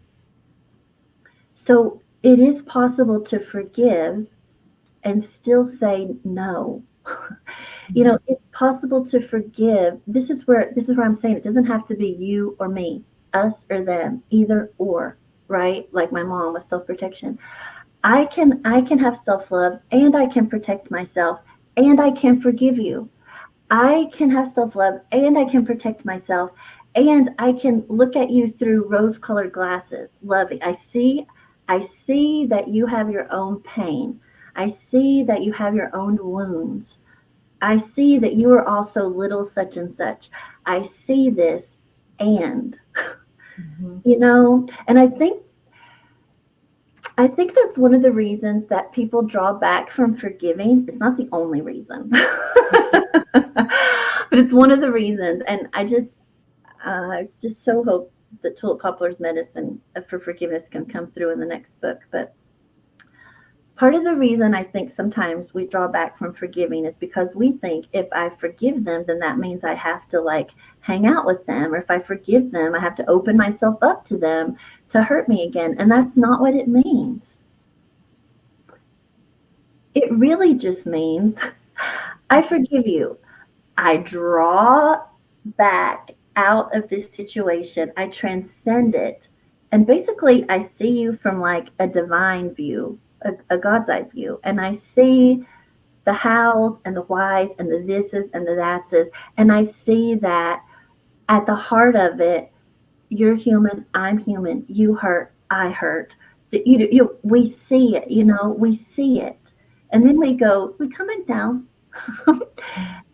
And then we make decisions accordingly because we both know that there are people who have hurt us, and we know that we have also hurt people.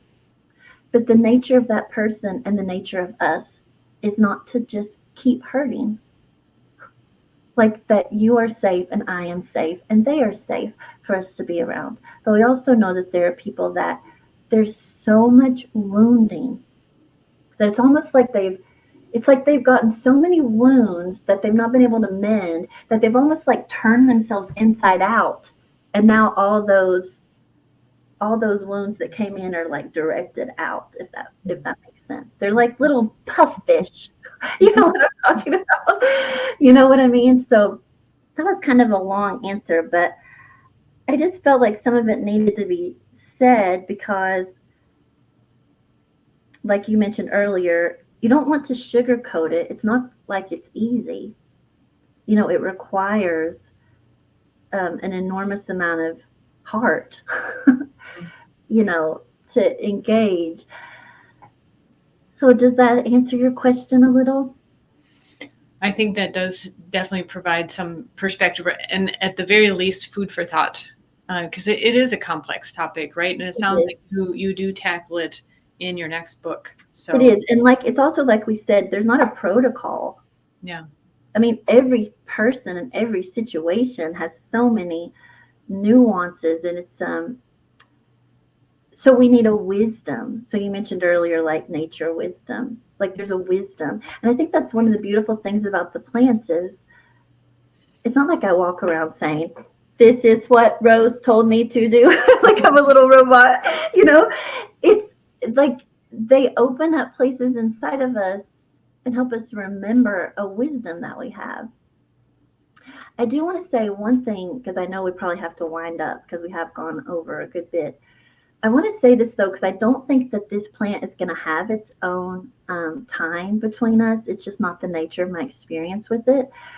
But in the book, there is a chapter on mugwort, and I haven't gone deeply with that plant past pretty much what's in the book. It's just not the relationship this plant and I have. But it's very connected to what we're talking about with mother wound because the way it came to me in the book was for what Pam Montgomery, which some people may be familiar with her, she's really lovely with plant spirit medicine, but NVIDIA. So jealousy or envy, particularly from the mother. And so in the book, mugwort runs its hands all over my body really, really fast, plucking, plucking, plucking, plucking, pluck, pluck, pluck, pluck, pluck, pluck, pluck. And it was plucking out like countless daggers that had been thrown or put in through words or looks or, all the ways it can be directed. And a lot of it was NVIDIA, envy or jealousy. So, and this is another part of the rose medicine because, wow, this is so weird. It's weird to say. I just want to be so careful. Like, can I just say before I say this? This is part of the book, the next book too. When I'm talking about my mom this way, I want to say out loud, I do, this is part of the next book. Like, I bless her for the role that she plays in the medicine, if you understand what I mean. Like, I cannot talk about some of this without her being who she is. So I don't know how people think about our being here, how we got here, why we're here, why it plays out the way it plays out. People have lots of different belief systems. But some people will say that before we got here, some people will say that we wrote the story. We got together with other souls and they'll talk about soul contracts and things like that. And so, okay, so we're going to go to Earth and here's how this is going to play out because you're going to learn this and I'm going to learn that and we're going to bring this into the world. Okay, and I'm just presenting this. I really have no idea how it all works. But what I want to say is that I really do want to bless my mom, if that's the way it works, for the role that she chose to play so the medicine of the plants can be talked about between you and I, or in these books, or in other places. Do you understand what I mean? Before I say the next part. The next part is, it's like Snow White and the Wicked Witch. Mirror, mirror on the wall. Now we're back to Rose. Who's the fairest of them all? And she's really happy when she sees herself. And then suddenly Snow White gets older. And who shows up in the mirror? She does. Right? That's a thing. Like, it's a real thing. And I think, sadly, and this is really hard to say, I don't really like saying it, but it's part of the medicine. If you, like, if your spouse was the person who did this with your child or someone else, it's very twisted how it becomes. Like, is that the desirable one? Am I not? Or this sort of thing. Or even if that's not the case, like growing up, like, okay, I think I'm pretty magical. And my mom used to say to me, "You've got too much imagination." And she just hated all these things about me. It's just nonsense. She didn't admire them. She didn't like them. You know, but maybe like I don't know, she might call me up and fuss about it, but like maybe at her heart she'd like to be that way too. Maybe she would also like to have that way of being in the world too. Maybe she'd also like to have that kind of appeal too. Do you see what I'm saying? Mhm. You know, so this is a Rose way of like trying to understand, but it can also make for the reason you might need mugwort, which is invidia and jealousy and envy to pull out the daggers, you know, that can be put in. I feel like that was really heavy what I just said. So, Well, I think there's so much truth. I think truth can feel heavy at times. It's strong, right? There's a strength in truth, and there's so many things that hit home for me. Very true. My mother actually said she was jealous of my relationship when I first got together with my.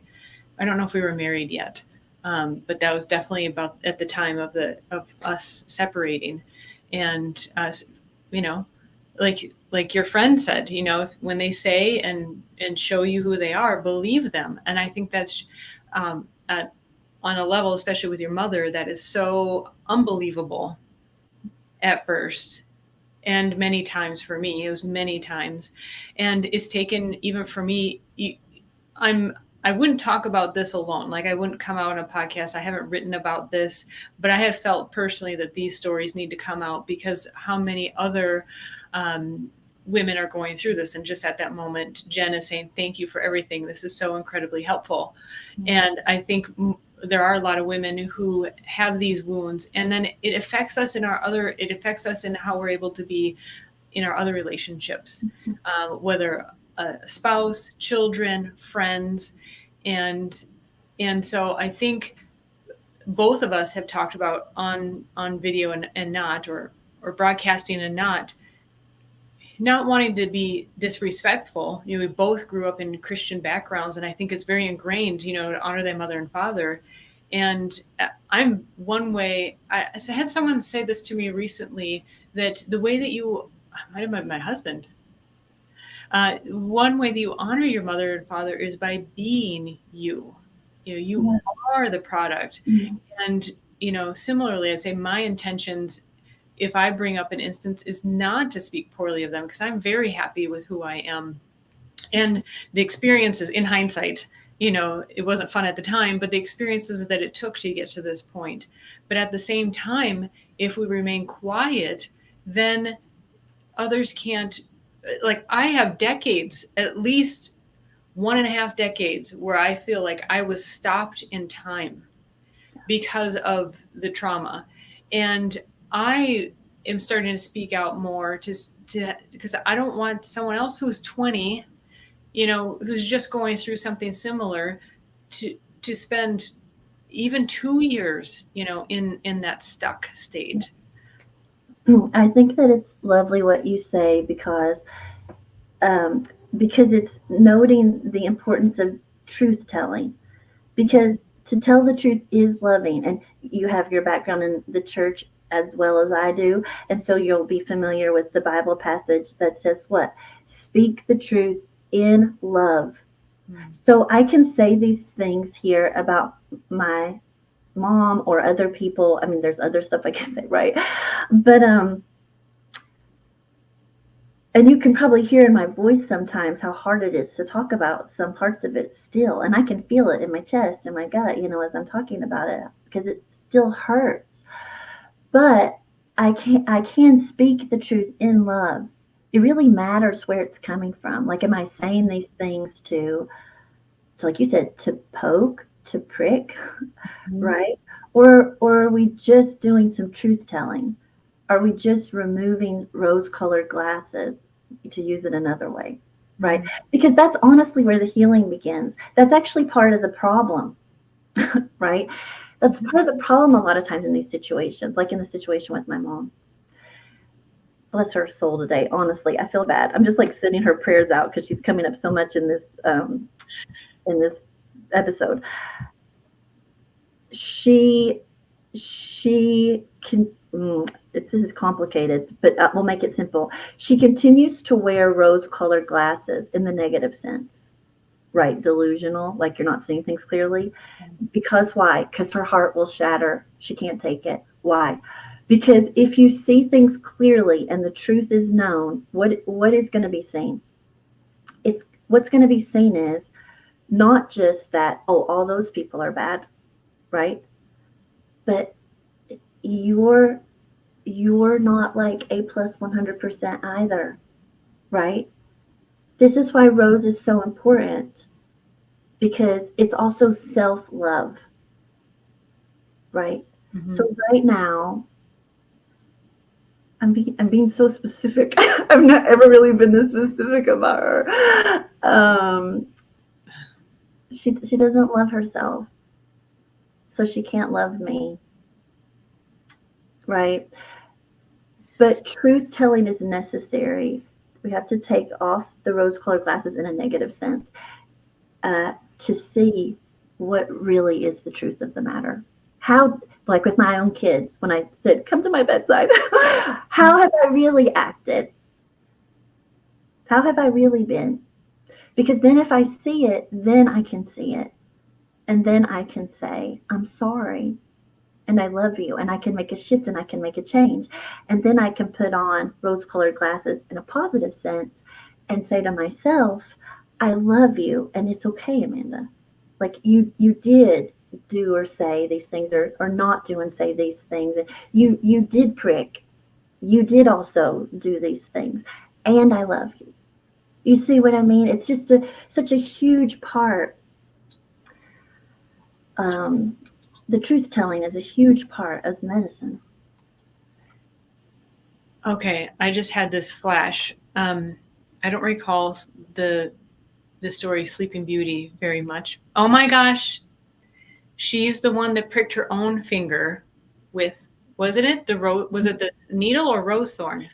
Well, in some of the stories, it's a rose, and in some of them, it's the spindle wheel. But the point Yeah. is, she hits her finger. That's the point. And does she wake up at that point? I think that when she pricks it, and this is a Disney version, someone might be like, oh, there's a darker German version, let me tell you. But it's um, the witch, Maleficent, or the fairy, she's put a curse on the spinning wheel. And when she pricks it, when she's of age, then she falls into the sleep, the deep sleep. And then it's the prince that awakens it with true love's kiss. That's the Disney version. But there is the pricking, um, and it is of the time when she's coming of age. I don't know. There may be more truth to that story, but there is the prick and the curse. The curse that comes on it, and she falls into a deep sleep, and so does everybody else in the kingdom. And I just feel like so many people are walking around in a deep sleep. It's like Yeah. you are not awake to what really is your life and your person. The world would be so much better if we could just wake up and love ourselves. That sounds easy, doesn't it? Let's all just wake up and love ourselves. Well, and honestly, I think we're all led to where we need to be in life. And as I do like the becoming an herbalist series, I've interviewed a number of herbalists, whether they're in clinical practice or they have multiple ways of applying their skills and their passion. What shows up over and over again is following that inner guide, following those inklings. And so for me, I was into before building Matthew Wood Institute of Herbalism with Matt, and my husband's very involved as well, is I was looking for something. I was into a quote alternative health and wellness, I think more holistic health and wellness, but I was struggling with a way to apply it. And there are things that come along in our life, and then just your interests, your passions, and so forth. And where am I getting with that? There's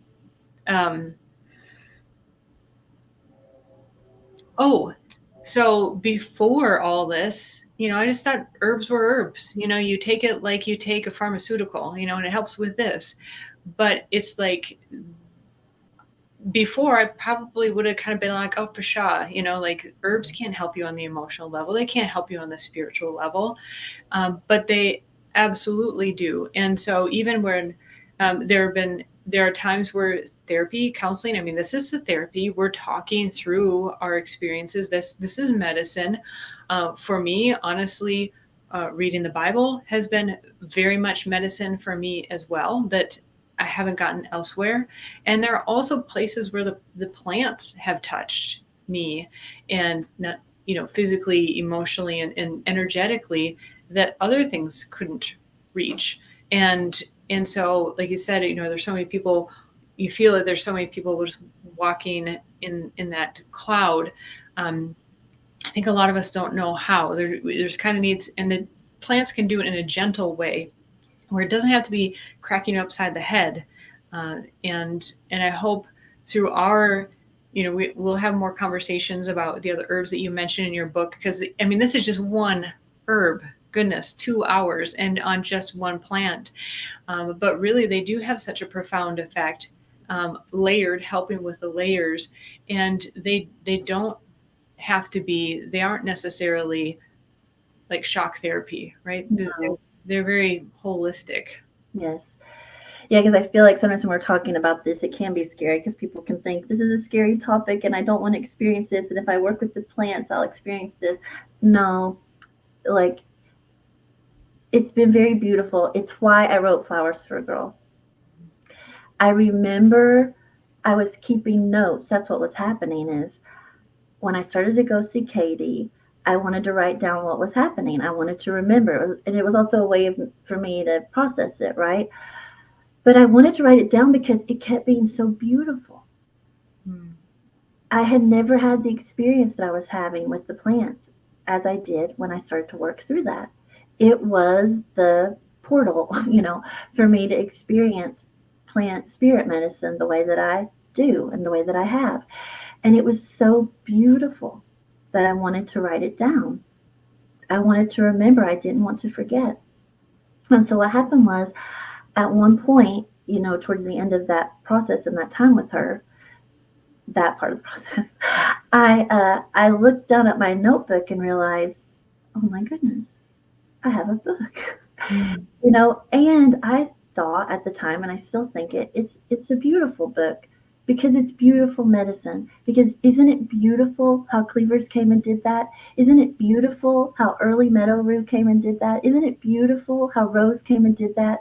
Something that was so like just ugly, like I remember part of that incest sermon series. He would read the same chapter over again every Sunday before he started the next sermon on the next verse in that chapter. And there was a refrain in it. It is unclean. That was the refrain about the different relationships that were being listed. It is unclean. It is unclean. And my soul was hearing that.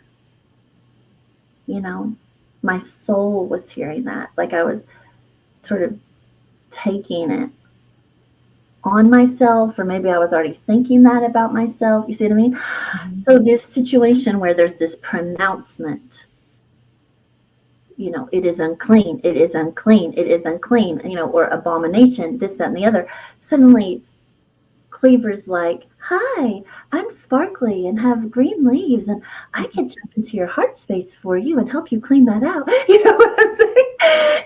And like Matt shows up and he's like a bear and Easter Lily comes and there's this baptism and I have these, glass slippers on. You see what I'm saying? But this was the way that my body and my heart and the plants came together and said, let's talk to her this way. If we talk to her this way, she'll understand what we're saying. She'll understand what happened, but she won't be re-traumatized. And apparently, we'll get a book into the world where we can share our medicine on this. You know what I mean? And it's interesting too when you say people walking around not awake, and some of us don't have the tools. This is true. But sometimes I even started to think like, maybe not everybody's supposed to. Like I am starting to wonder about like, okay, guys, let's tell this story. Okay, well, you do this, this, that, and that. Okay, well, I'll do this, this, that, and that. Okay. And so when you say one of the ways we can honor our parents is to be ourselves, right? I've really felt that through this process, not just with my parents, but in general, Like, what's the best way that I could embody healing from this? It's to be myself, to be fully myself. But I look at it, as weird as it sounds, I've started to look at it in this way of, if I if I do my part with this, I don't, no pressure anybody, because I don't know what your part is. But if I do my part with this, like for me, if I write the book, if I write the books, if I articulate the medicine, if I tell the story as true as I know to tell it, and as loving as I know to tell it, then like at the end, like at a soul level, are we all going to sit down and be like, we did it? Mm. We put that medicine into the world. Thank you, thank you, thank you, thank you, thank you for all these different roles. You see, and not that my role is the greatest, because in someone else's story, I might be playing a role that I don't like very much if they were to write theirs. Yeah. You know, this is very imaginable, you know, but it's like, there's just something to that that I don't know, I just feel in my heart that at some point I'm going to sit down on a soul level and we're all just going to nod at each other. Feel like we did it. That's amazing. That's a perfect point to, I think, end here. I don't think it could be any better. We just will nod at each other. Well done, Amanda. Well done, Sarah. We did it. I almost don't want to say any closing thoughts, but I have to. Rachel is saying, I agree as well. We cannot thank you both enough for this. Such divine timing to be present for this present. And roses and hearts, and Heather says thank you as well. And yeah, I'm only pleased if it really helps and serves, because it's definitely only meant to do that for sure. So, okay, back to podcasting realm and podcasting world. Absolutely check out Amanda's book, Flowers for a Girl, Plant Medicine and Sexual Trauma. Like I've mentioned before, and I'll say again, even if you don't think you've had trauma, maybe you've had mild trauma, this, it's not just for sexual trauma, I would say emphatically. And you can find out more about her at alchemillas.com, ALCHEMILLAS.com. She has a lovely podcast as well. Poetry, sign up for a newsletter for beautifully written newsletters, very poetic and inspiring in its own way. And we will be doing more of these. We have many more herbs to cover. And I've enjoyed these I've enjoyed talking with you from the beginning. I so value that, we could be girlfriends and talking about this and just going through our own stuff. But I really feel that this is meant, and you've helped me to feel comfortable talking about it, because I really do want this to serve. I don't want people to go through, close to 2 decades of like being in my own, like Sleeping Beauty, got pricked and poof.